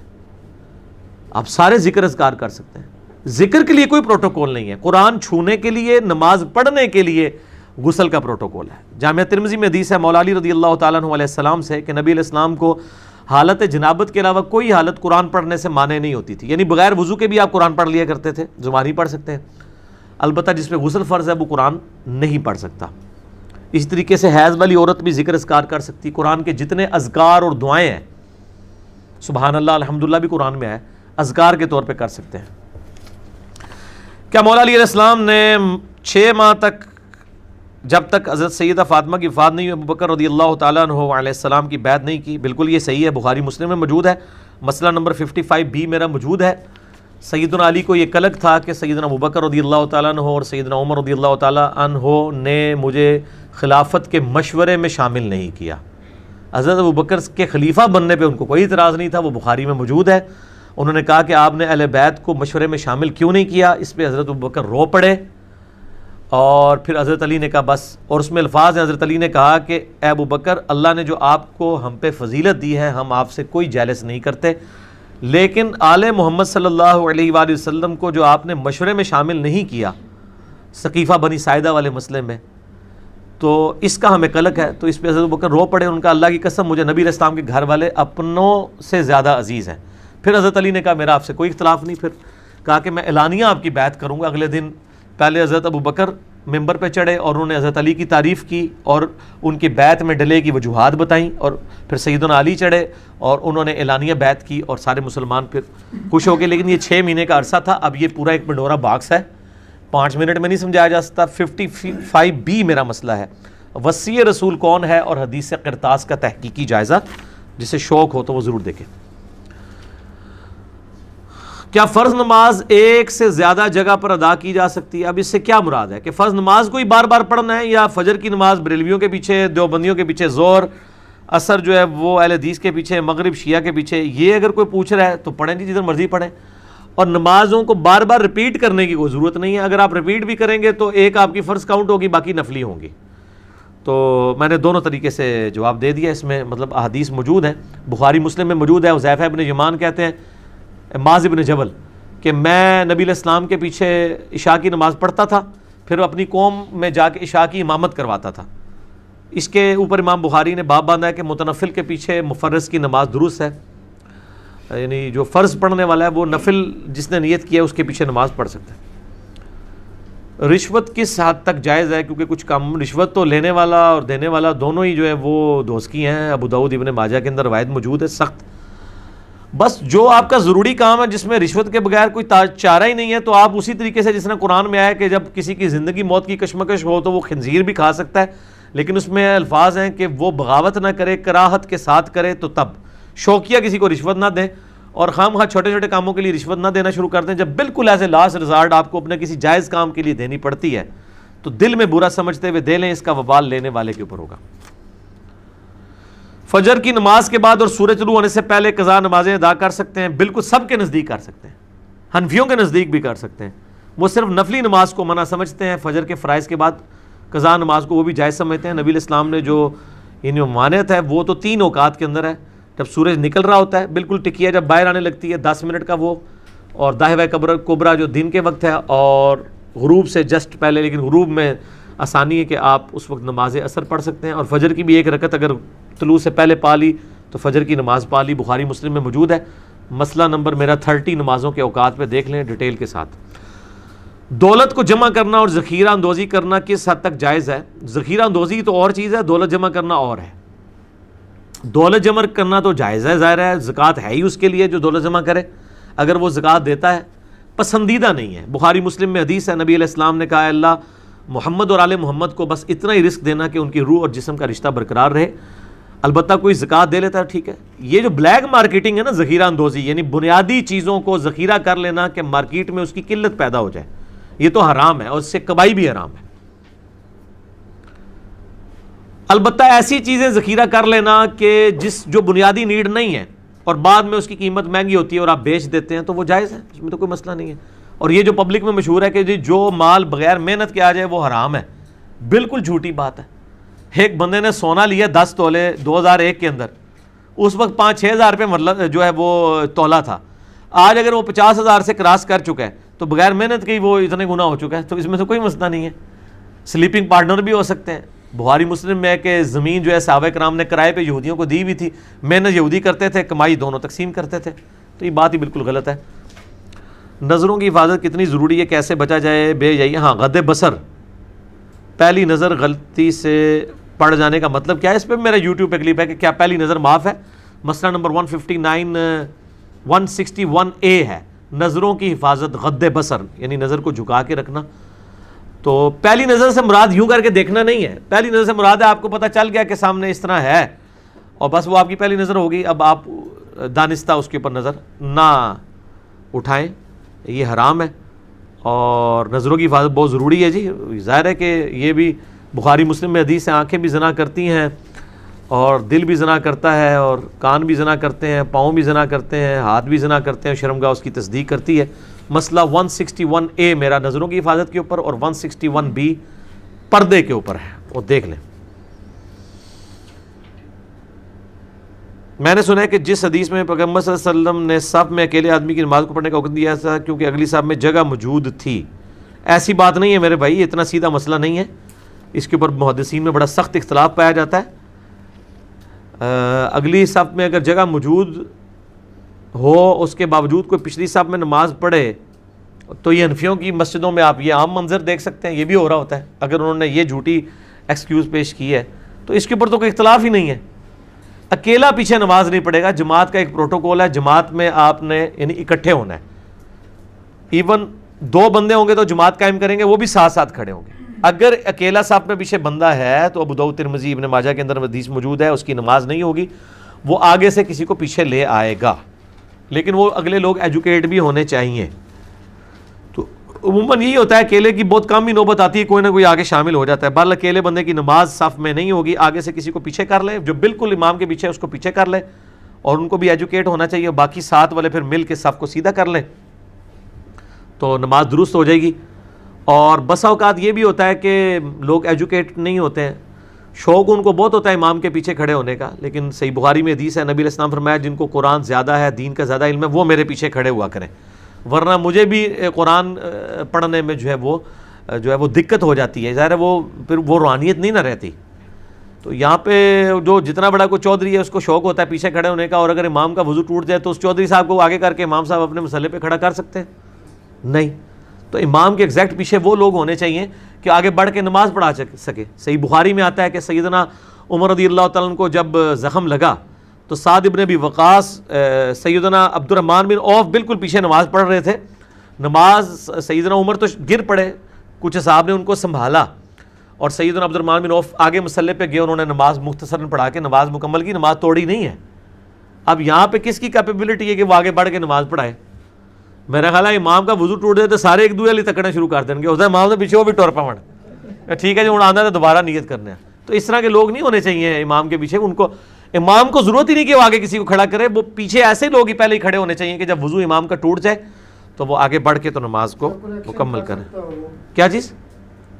کریکشن کر سکتا ہو پیچھے اگر وہ پڑ گیا تو وہ اتنا ہاں کریکشن تو ضروری نہیں ایگزیکٹ پیچھے ہو، وہ تو کہیں سے بھی کر سکتا ہے۔ نماز وہیں سے شروع کریں گے جی ظاہر ہے وہیں سے شروع کریں۔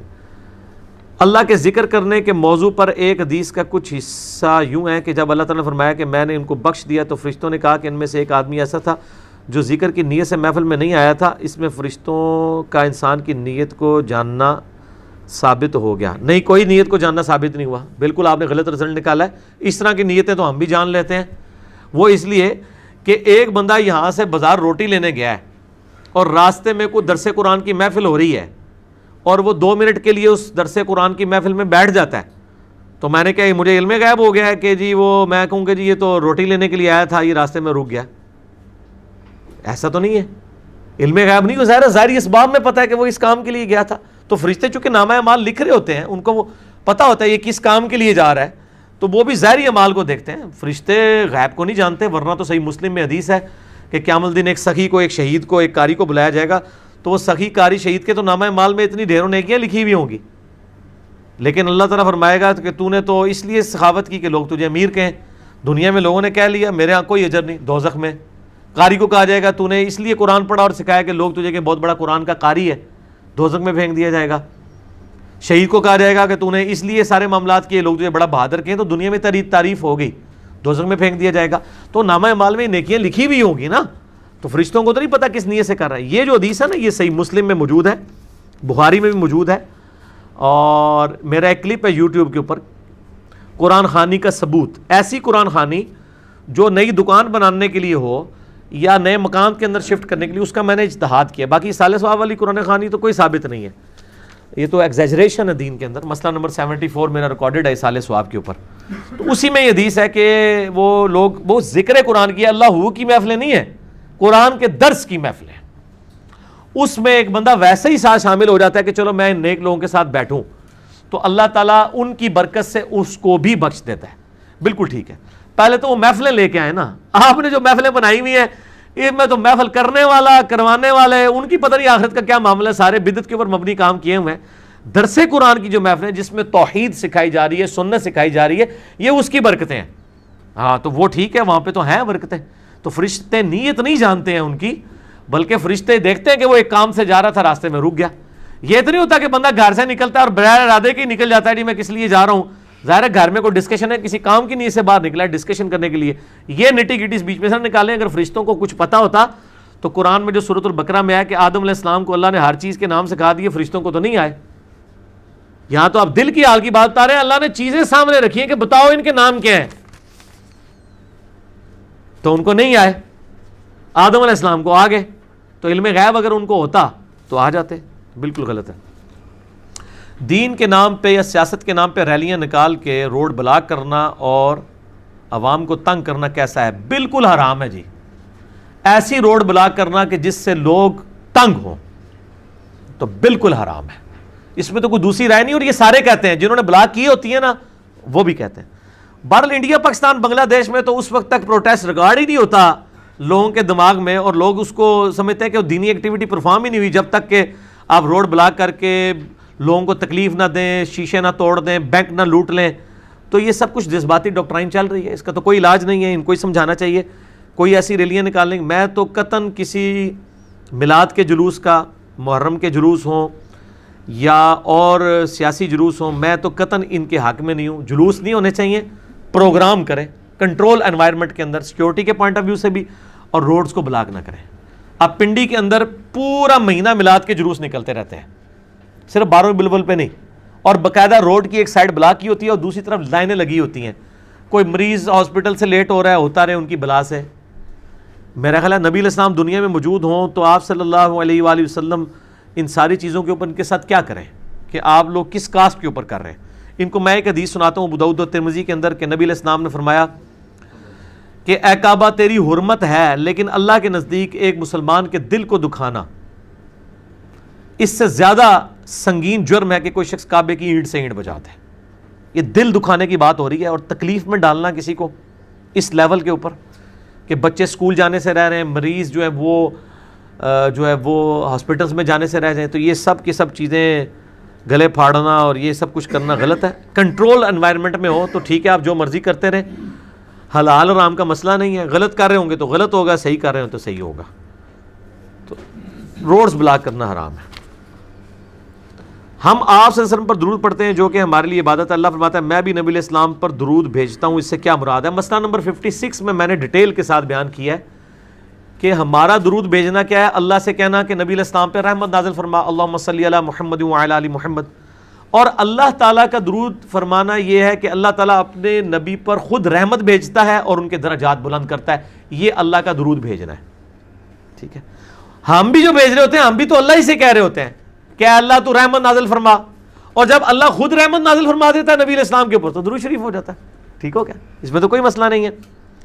عبادت بہرحال یہ اللہ ہی کی ہے, کیونکہ الدعاء هو العبادہ, دعا عبادت ہے. نبی علیہ السلام کے لیے دعا کرنا بھی اللہ کی عبادت ہے, اس لیے آپ اللہ ہی سے ہی کہتے ہیں اللہم صلی علی محمد وعلی آل محمد, یا صلی اللہ علیہ وآلہ وسلم.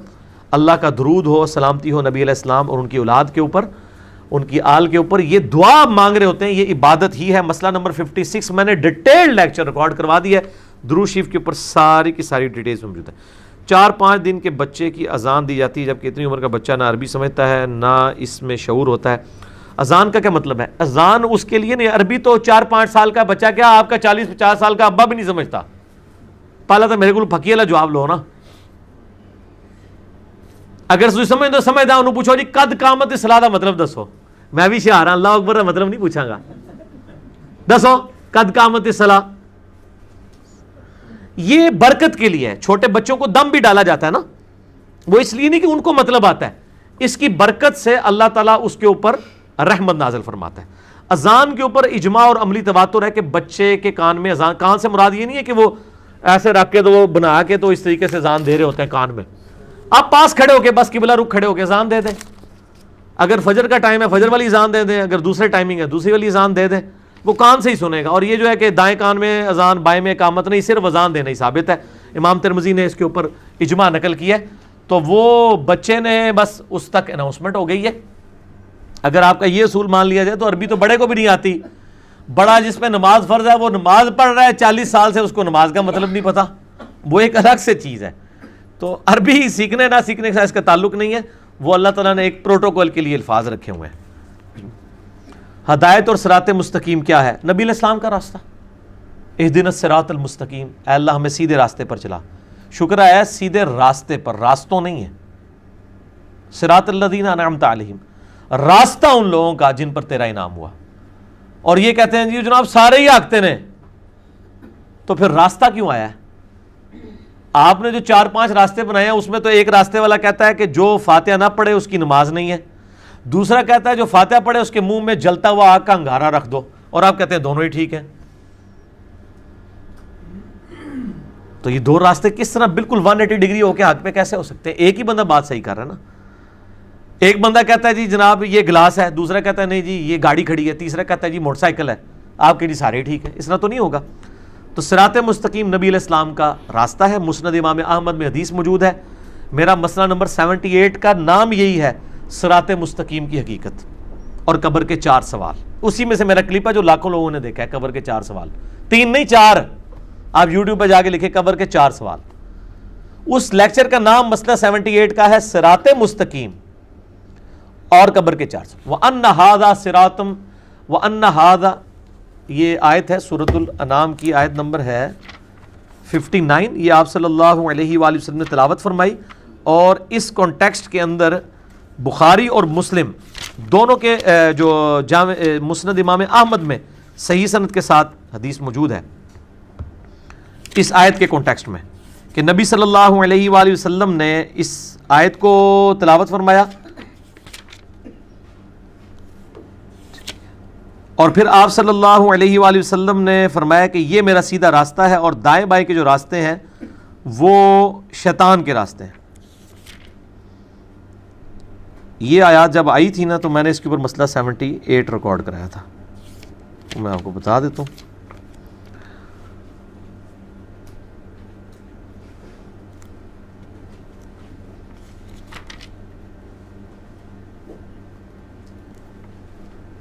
وَلَا تَتَّبِعُوا السُّبُلَ، ہاں یہ آگئی آیت نمبر ہے 153 سورۃ الانعام. وَأَنَّ هَذَا صِرَاطِي مُسْتَقِيمًا، اور بے شک یہ ہے میرا سیدھا راستہ، وہی صراط مستقیم. فَاتَّبِعُوهُ، اس کی پیروی کرو. وَلَا تَتَّبِعُوا السُّبُلَ، اور ارد گرد کے شیطانی راستوں کی پیروی مت کرو. فَتَفَرَّقَ بِكُمْ عَنْ سَبِيلِهِ، یہ تمہیں میرے راستے سے بہکا دیں گے. ذَلِكَ وَصَّاكُمْ بِهِ لَعَلَّكُمْ تَتَّقُونَ، یہ وہ چیز ہے جس کی اللہ تعالیٰ تمہیں وصیت کرتا ہے تاکہ تم اللہ کا تقوی اختیار کرو.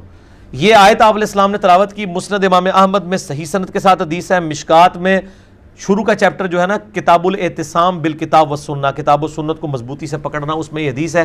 نبی علیہ السلام نے زمین پہ ایک لکیر درمیان میں سیدھی کھینچی، ارد گرد ٹیڑھی لکیریں کھینچی، اور پھر آپ نے یوں اس لکیر پہ ہاتھ رکھ کے کہا وَأَنَّ هَذَا صِرَاطِي مُسْتَقِيمًا، یہ ہے میرا سیدھا راستہ، اس کی پیروی کرو، اور ارد گرد کے شیطان کے راستے. اور آپ نے فرمایا کہ یہ ہر راستے پہ ایک شیطان بیٹھا ہوا ہے جو اپنی طرف تمہیں بلا رہا ہے، اور یہ سیدھا راستہ بیچ میں میرا ہے. یعنی نبی علیہ السلام کا راستہ اور اللہ کا راستہ ایک ہے.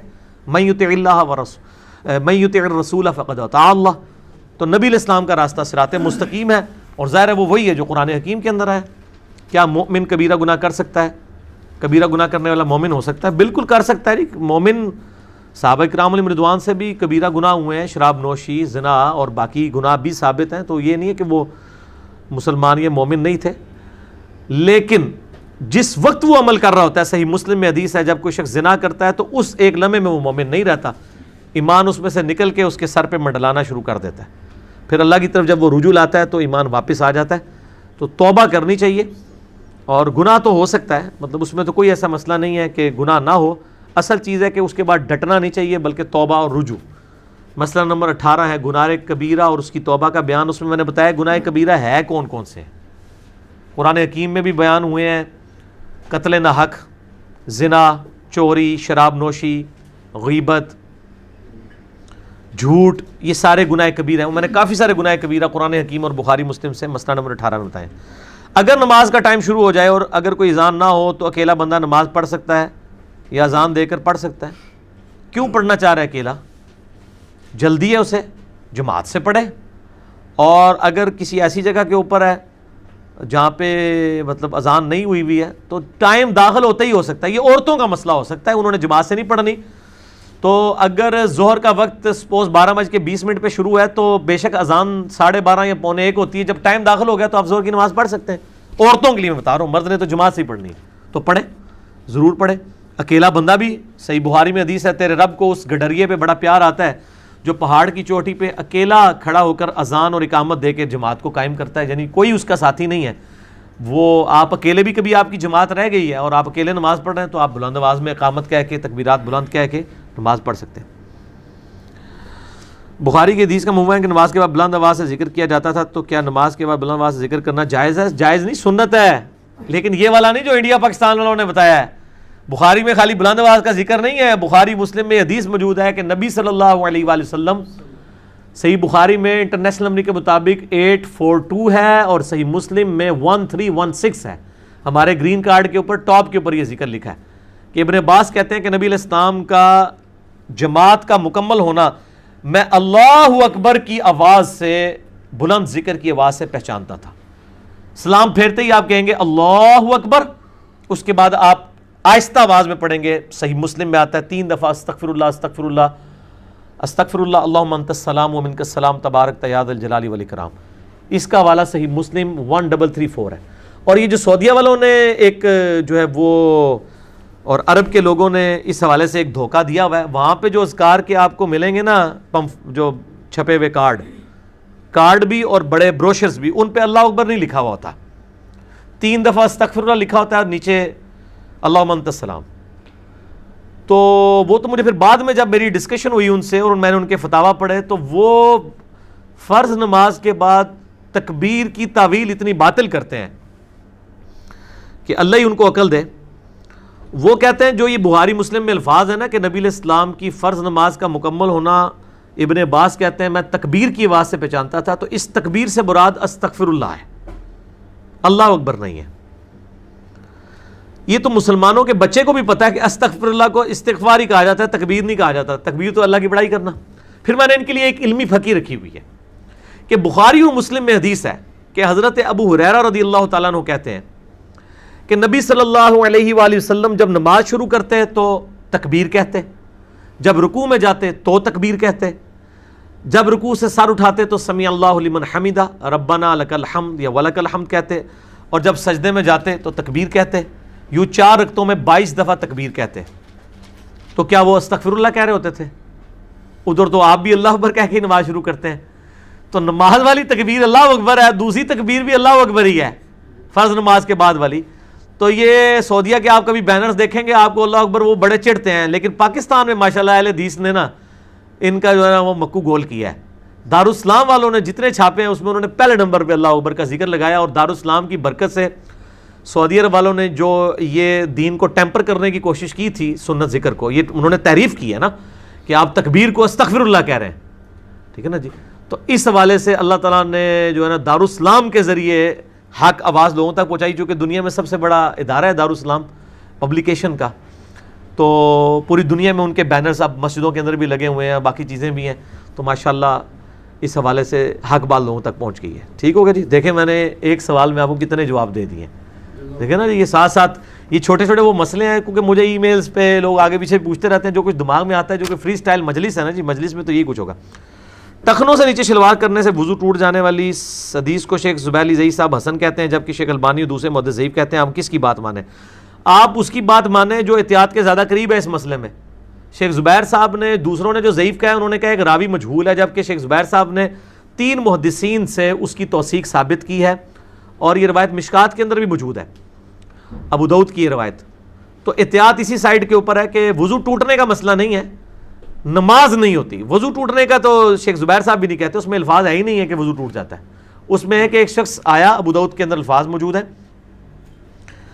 اور اس کا تیمم ٹخنوں سے نیچے تھا. آپ صلی اللہ علیہ وآلہ وسلم نے اس نے آ کے سلام کیا، آپ نے جواب دیا، فرمایا کہ وضو جا کے دوبارہ کرو، اور فرمایا کہ جس کا کپڑا ٹخنوں سے نیچے ہو اللہ تعالیٰ اس کی نماز قبول نہیں کرتا. وہ تو اس کو ایک آپ سمجھیں کہ پلنٹی کے طور پہ کہا کہ وضو دوبارہ کرے. آپ نے یہ نہیں فرمایا اس میں کہ تمہارا وضو ٹوٹ گیا، بلکہ اس کو یاد دہانی کے لیے بات کہی کہ وہ ٹخنوں سے اوپر شلوار کر لیں یا تہمد اوپر کر لیں. تو ٹخنوں سے اوپر ہی کرنی چاہیے، کیونکہ بخاری اور مسلم کی باقی احادیث اتنی سخت موجود ہیں جس کا کپڑا ٹخنوں سے نیچے ہو، اگرچہ اس میں تکبر کے الفاظ موجود ہیں، وہ دوزخ میں ہے. لیکن آپ علیہ السلام کی عمومی سنت تو ہے یہ، اور اتنے سخت الفاظ موجود ہیں، لہٰذا بہتر یہ ہے. اور مسلمانوں کے عملی تواتر اور اجماع نے بھی ٹرانسفر کیا ہے کہ ٹخنے ننگے ہونے چاہیے نماز میں، اللہ یہ کہ کوئی ضد میں نہ آ جائے، ادروائز سارے ہی کرتے ہیں.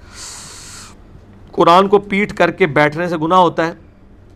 قرآن کو پیٹ کر کے بیٹھنے کی کوئی گناہ والی بات تو کوئی نہیں ہوا. قرآن کی تعلیمات کو پیٹ کرنے پہ صرف گناہ نہیں ہے، بلکہ قیامت والے دن عذاب بھی ہوگا. سورۃ الفرقان میں آیا وقال الرسول یا ربی ان قوم اتخذوا ھذا القرآن مہجورا. نبی علیہ السلام شکایت کریں گے، اے اللہ میری قوم نے قرآن کو پیٹ کے پیچھے ڈال دیا تھا، اس سے ہجرت اختیار کر لی تھی. یہ پیٹھ وہ والا پنجابی والی پیٹھ نہیں ہے کہ کنڈ کر لی سی، مراد یہ کہ تعلیمات کو پس پش ڈال دیا تھا. تو ویسے اگر پیٹ ہو جاتی ہے تو اس میں کوئی گناہ والا معاملہ نہیں ہے. اسی طریقے سے ایک بندہ کرسی پہ بیٹھا ہے، کوئی نیچے لے کے بیٹھا ہے، کوئی گناہ والا معاملہ نہیں. کوئی قرآن کے اوپر تو نہیں بیٹھ گیا، ورنہ تو جس کمرے میں آپ قرآن پڑھ رہے ہیں اس کے اوپر کوئی نہیں رہ سکتا، تو یہ تو بڑی مصیبت کھڑی ہو جائے گی. ٹھیک ہے نا جی. تو اس طریقے سے تو معاملات نہیں ہوتے ہیں. اگر آپ نے خود احتیاط کرنی ہو آپ جتنی مرضی کرتے رہیں، لیکن اس کو دین بنا کے پریزنٹ نہ کریں، آپ اس کو اپنی ذاتی احتیاط کریں. وہ کہا کرتے تھے کہ میں آج بھی شاید کہتے ہوں کہ جی میں وہ ایک ان کی ویڈیو آئی کہ وہ جو ہے وہ مطلب ایک گرینری والے پورشن تھا، تو ادھر ایک کھڑے ہیں تو وہ پیچھے جا کے یوں کھڑے ہو گئے ہیں اور وہ کہتے ہیں باپا جانی آپ آگے کیوں نہیں آ رہے؟ انہوں نے کہا جی گنبد کا رنگ سبز ہے تو یہ گھاس بھی سبز ہے تو اس میں پاؤں نہیں رکھ سکتا. تو سارے کہتے ہیں سبحان اللہ کتنا بڑا عاشق رسول ہے. تو اسی عاشق رسول سے پوچھیں کہ آپ کی جوتی کا جو تلوا کالے رنگ کا ہے اور آپ کی جرابوں کا کلر جو کالا ہے، تو غلاف کعبہ کالا نہیں ہے، تو کعبے کو تو آپ نے پاؤں کے نیچے روندا ہوا ہے. پھر یہ علم الکلام پھکی اور الزامی جواب ہے. یہ اس طریقے سے کوئی معاملات ہوں گے میرے بھائی.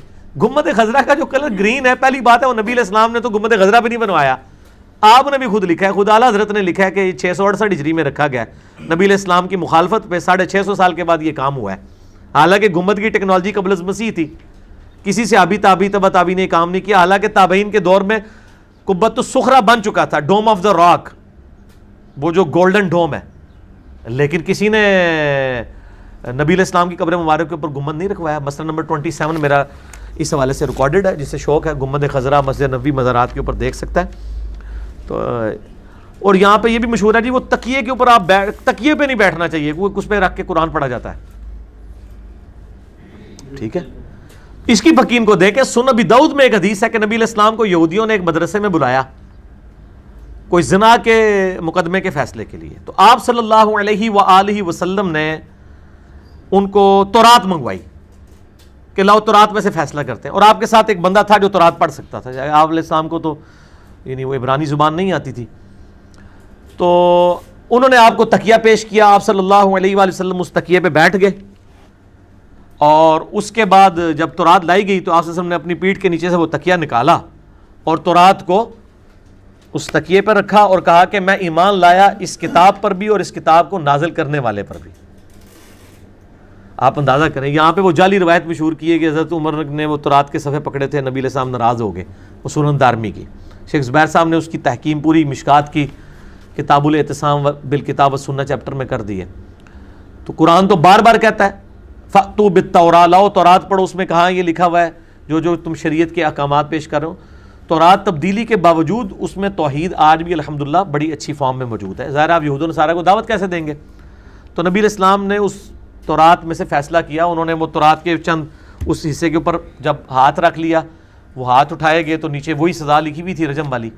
تو اس میں پتہ چلا کہ آپ صلی اللہ علیہ وسلم نے ایک تکیہ پیٹھ کے نیچے رکھا ہوا تھا، اس کو پیٹھ کے نیچے سے نکالا اور اس کے اوپر اللہ کی کتاب رکھی اور کہا میں اس کتاب پر ایمان لایا اور اس پہ نازل کرنے والے پہ بھی. تو آپ لوگ ہوتے تو آپ فتویٰ لگا دیتے کہ جی جس جگہ آپ بیٹھے ہوئے تھے اسی جگہ آپ نے اللہ کی کتاب رکھ دی. تو یہ انڈیا پاکستان بنگلہ دیش کی بنائی ہوئی بدعتیں ہیں، جتنی مرضی بنائیں، خوش ہوندے رہو، دین نال کوئی تعلق نہیں. مسجد میں نمازی فرض نماز کے بعد سنت پڑھتے ہیں، اس وقت کوئی اعلانیہ نعت یا تلاوت کرتا ہے تو یہ جائز ہے ناجائز ہے؟ بالکل غلط ہے جی، کوئی ضرورت نہیں ہے. مطلب نماز کے اوقات کے اندر کیا کام ہے کہ آپ یہ کام شروع کر دیں اونچی آواز میں تلاوت؟ اگر نماز کے وہ اوقات ہیں، اگر نماز سے ہٹ کے ہیں تب بھی ان کو ریکویسٹ کرنی چاہیے کہ مسجدیں ان کاموں کے لیے نہیں بنی ہوئی ہیں کہ آپ مطلب جو ہے وہ اور یہ کیا کرتے ہیں، درس بھی دینا غلط ہے. سلام پھیرتے ہی جو ہے وہ درس قرآن دینا شروع کر دیتے ہیں، سنت اذکار بھی نہیں کرنے دیتے ہیں. یہ آپ کون سی دین کی خدمت کر رہے ہیں؟ ٹائمنگ رکھیں، جس نے سننا ہے سنے گا، جس نے نہیں سننا نہ سنے. آپ داروغہ تو نہیں ہے ان کے اوپر. اس طرح کی سختیاں لوگوں کے ساتھ نہ کریں. کیا خبر واحد حجت ہے؟ خبر واحد حجت ہے، لیکن خبر واحد تواتر اور اجماع کے مقابلے پہ کوئی حجت نہیں ہے. باقی ظاہر ہے کئی چیزیں خبر واحد کے ذریعے مطلب ہم تک پہنچی ہیں اور وہ مین سٹریم کی ہماری احادیث اور قرآن پاک سے ٹکراتی بھی نہیں ہے، تو ان کو لیا جائے گا. ظاہر ہے اس میں کوئی کیا ایک مومن شخص شادی کی غیر شرعی رسومات یعنی مہندی وغیرہ میں شریک ہو سکتا ہے؟ پہلی بات یہ کہ شادی کی غیر شرعی رسم آپ نے مہندی کو کیسے ڈکلیئر کر دی ہے؟ شادی تو ٹوٹلی ایک سوشل چیز ہے، اس میں غیر شرعی چیزیں وہی ہوں گی، مرد و عورت کا اختلاط، یہ غیر شرعی ہوگا۔ اگر مہندی کی رسم ہوتی ہے اور صرف اس میں لڑکیاں بیٹھی ہوئی ہیں اور لڑکی کو مہندی لگا دی جاتی ہے تو عورت کے لیے مہندی لگانا تو کوئی حرام نہیں ہے۔ یہ کلچرل چیزیں، کلچرل چیزوں کو دین کے ساتھ کبھی بھی کنٹراڈکشن نہیں کروانا چاہیے، یہ عقل کے ناخن لیں۔ اور یہ غیر شرعی رسومات فوراً کہہ دیتے ہیں، غیر شرعی رسومات وہی ہوں گی جس میں شریعت کی حد ٹوٹے۔ جو میاں بیوی کا بانڈ والا معاملہ ہے یہ سوشل معاملات کے اوپر ہے۔ اچھا مہندی غیر شرعی ہے تو گاڑی میں بیٹھ کے جو دولہا جاتا ہے یہ غیر شرعی نہیں ہے؟ یہ کون سا مطلب حدیث کے اندر آیا ہوا ہے؟ تو کہیں گے دنیاوی معاملہ ہے۔ اور مولوی صاحب جو نکاح پڑھانے کے 5,000 روپے لیتے ہیں اور نکاح رجسٹرار، یہ کون سی شریعت ہے؟ اس کو کوئی نہیں غیر شرعی کہتا۔ غیر شرعی وہی چیزیں ہوں گی جو حرام ہیں۔ یعنی ایک مرد کو آپ اس کے ہاتھ پاؤں میں مہندی لگانا شروع کر دیتے ہیں تو یہ تو ویسے ہی غلط ہے، وہ ویسے بھی لگا لے اس رسم کے بغیر بھی تو وہ غلط ہے۔ عورتوں مردوں کا اختلاط غلط ہے۔ باقی جو کلچرل رسومات ہیں شادی بیاہ کے موقع کے اوپر، ان کے اوپر کوئی قدغن نہیں ہے، اس کے لیے وہ دنیاوی معاملات کے اندر ان چیزوں کو لیا جائے گا، اس میں کوئی ایسی بات نہیں ہے جس کے اوپر آپ شرعی گرفت کر سکیں۔ فیملی تعلقات قائم رکھنے کے لیے مجبوراً، فیملی تعلقات رکھے ہوئے قائم تو اللہ رسول کے لیے رکھے ہوئے نا۔ اگر کوئی یہ بغیرتی کرتا ہے اور مرد و عورت کا اختلاط کرتا ہے تو اس کو سیدھا سیدھا بتا دیں کہ اب فیملی کون سی رہ گئی۔ بخاری مسلم کی حدیث ہے کہ تم میں سے اس وقت تک کوئی شخص مومن ہی نہیں ہو سکتا جب تک کہ میں اسے اس کے ماں باپ اولاد سب لوگوں سے بڑھ کر عزیز نہ ہو جاؤں۔ اگر ماں باپ اولاد سب لوگوں سے بڑھ کے عزیز رکھنا ہے نبی علیہ السلام کو، تو اس کا مقصد یہی ہے کہ جو لوگ نبی علیہ السلام کی مخالفت پہ کام کر رہے ہیں آپ ان کی مخالفت پہ اتریں اور ان کو سپورٹ نہ کریں اس طرح کے معاملے کے اوپر، اور جو شرعی حدود کے اندر کام کر رہے ہیں آپ ان کو سپورٹ کریں۔ تو مطلب رشتہ داریاں چھوڑ دیں، یہی رشتہ دار قیامت دن ایک دوسرے سے بھاگ رہے ہوں گے۔ قرآن میں تو یہاں تک ہے کہ انسان کہے گا کہ میری بیوی بچے ماں باپ لے لیے جائے، مجھے چھوڑ دیا جائے، تسی رشتہ داراں پہ روندے ہو بہ کے، تو تے بالکل قریبیاں نے تھوڑا لحاظ نہیں کرنا چاہیے جائے کہ ان چیزوں کو اس طریقے سے بنیاد بنایا جائے۔ ٹھیک ہے جی، آج کے تو سوال ختم ہو گیا، اور کسی کو سوال تو نہیں ہے؟ ٹھیک ہے، میں نے بتا دیا نا میرے بھائی، سنت طریقے میں تو پھر میں نے آپ کو بتا دیا کہ سنت طریقے میں تو پھر گاڑی بھی نہیں ہوگی اور وہ چیزیں بھی نہیں ہوں گی، یہ ساری کی ساری چیزیں کلچرل ہیں۔ اور بعض لوگ سیرا مندی کو بھی کہتے ہیں سنت نہیں ہے، یہ تو اس کا تو تعلق ہی نہیں ہے نا۔ سنت کے ساتھ صرف اس چیز کا تعلق ہے کہ نکاح کا خطبہ ہوگا اور ایجاب و قبول ہوگا حق مہر کی عوض گواہوں کی موجودگی میں۔ اس کے علاوہ جتنے معاملات ہیں، براتیوں کو کھانا کھلانا، یہ کلچرل چیز ہے۔ اس کھانے میں جو کچھ کھلا رہے ہیں، بریانی سنت ہے؟ یہ تو کسی نے سوال نہیں پوچھا۔ کھانے بھی آؤ، دودھ پتی، یہ سارے دنیاوی معاملات ہیں نا، ٹھیک ہے نا جی۔ اسی طریقے سے مسجد میں نماز پڑھنا تو ٹھیک ہے، سنت ہے۔ آپ کو کہ جی قالین، یہ دنیاوی معاملہ ہے، یہ دنیاوی معاملات ہیں، اس میں یہ دیکھا جائے گا کہ منع نہیں ہے۔ دینی معاملات میں دیکھا جائے گا کیا چیز تعلیم کی گئی ہے۔ اب مسجد میں قالین، ایئر کنڈیشن، اسی طریقے سے لائٹنگ، یہ جو مطلب جائز لائٹنگ ہے، ناجائز والی لائٹنگ کی میں بات نہیں کر رہا، فضول خرچی والی، تو بیسک نیڈز ہیں، ٹوائلٹس ہیں، اور صاف ستھرے وضو خانے بنے ہوئے ہیں، اس طرح کی جو چیزیں ہیں، یا اچھی والی ٹوپیاں رکھ دی ہوئی ہیں مسجد کے اندر، پلاسٹک والی نہیں، اچھی والی ٹوپیاں، تو اس طرح کے معاملات کے اندر تو کوئی حرج نہیں ہے۔ دینی جو رسومات کے اوپر کوئی قدغن نہیں ہے۔ کلچرل چیزوں کو قطعاً آپ تعلق نہ کریں ریلیجن کے ساتھ۔ ٹھیک ہوگا میرے بھائیوں؟ بس ٹھیک ہے، ہاں جی۔ غامدی صاحب کہتے ہیں کہ چاروں امام برحق ہے، وہ اس بنا پر کہتے ہیں کہ وہ کسی مسئلے کا بھی حل پیش کرتے ہیں اجتہاد کی بنا پر۔ آپ ان میں سے جس کے بھی مسئلے کو اختیار کر لیں وہ ٹھیک ہے۔ میں نے جواب دے دیا میرے بھائی کہ کسی کے مسئلے کو اختیار کر لیں وہ ٹھیک ہے، اس طرح نہیں ہے۔ دلیل کی بنیاد کے اوپر چیزوں کو لیا جائے گا نا۔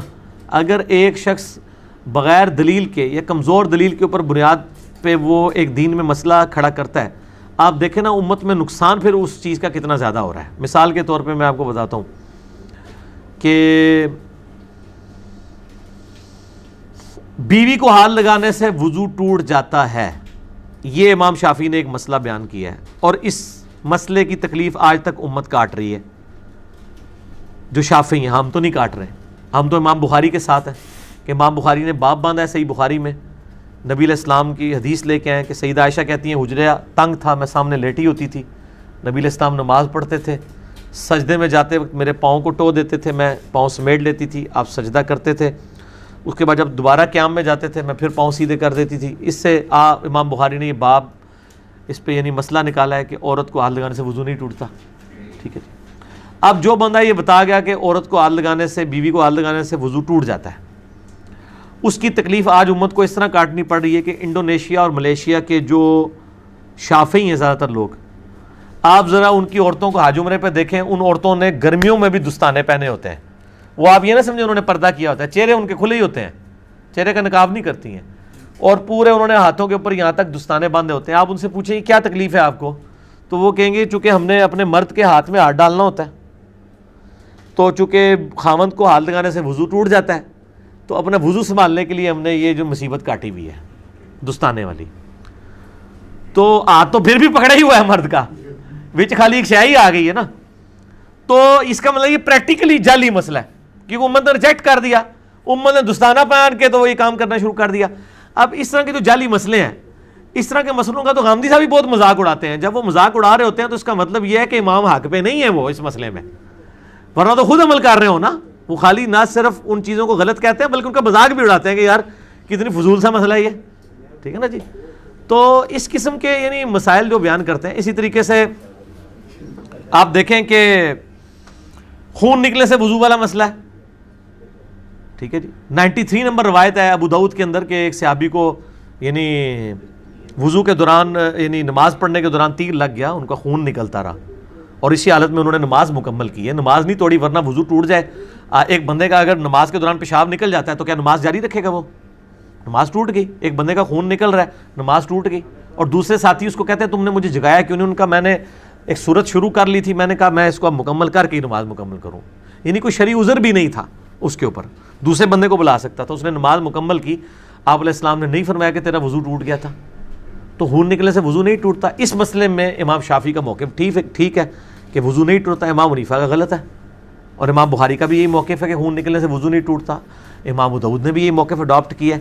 اور یہاں پہ وہ مذاق اڑا رہے ہوتے ہیں جی کہ جی وہ لوگ جو ہیں اپنی مرضی کا دین لیں گے، جب ان کا بیوی کو ہاتھ لگانا ہوگا تو وہ حنفی بن جائیں گے، جب وضو توڑنا ہوگا تو شافعی بن جائیں گے. نہیں بھئی، ہم محمدی بنیں گے ہر مسئلے میں. نبی علیہ السلام نے ہر چیز کھول کے بیان کی ہے، مضبوط روایتیں لے کے پھر اگلی بات کریں گے. فضائل نماز والے چیپٹر میں یہ واقعہ نقل کیا ہے. اس کے بعد انہوں نے عجیب و غریب اس سے رزلٹ نکالا ہے.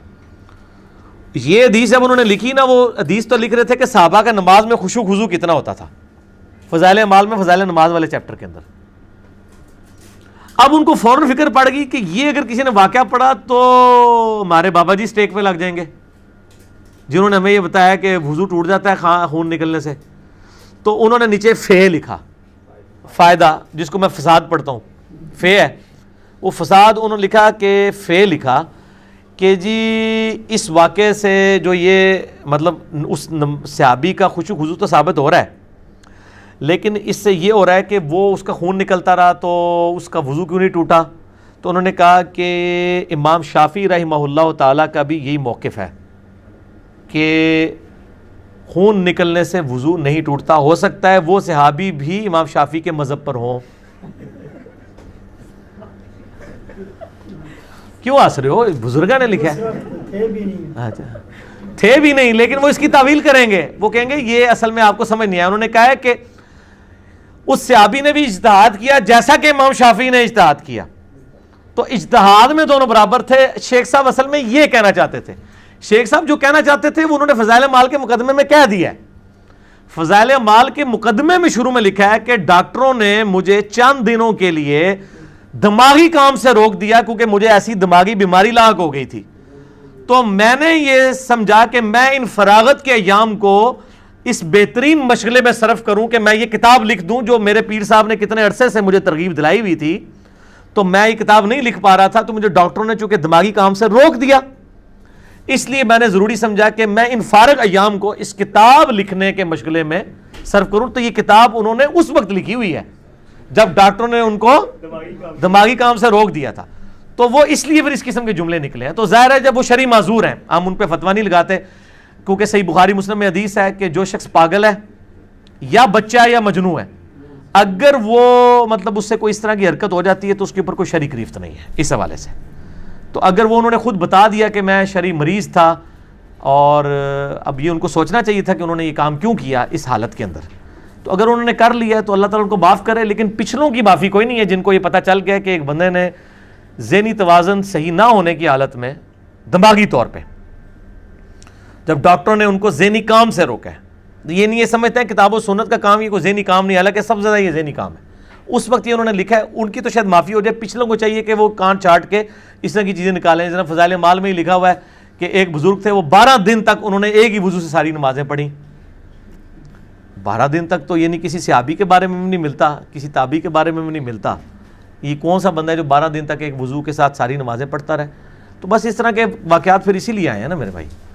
تو سنن ابی داؤد میں 93 نمبر ہے, شروع میں ہی آپ دیکھ لیں گے 93 نمبر. ٹھیک ہے جی, بس ٹھیک ہے, اس کو کنکلوڈ کریں, انشاءاللہ باقی سوالات اگلی دفعہ کریں گے.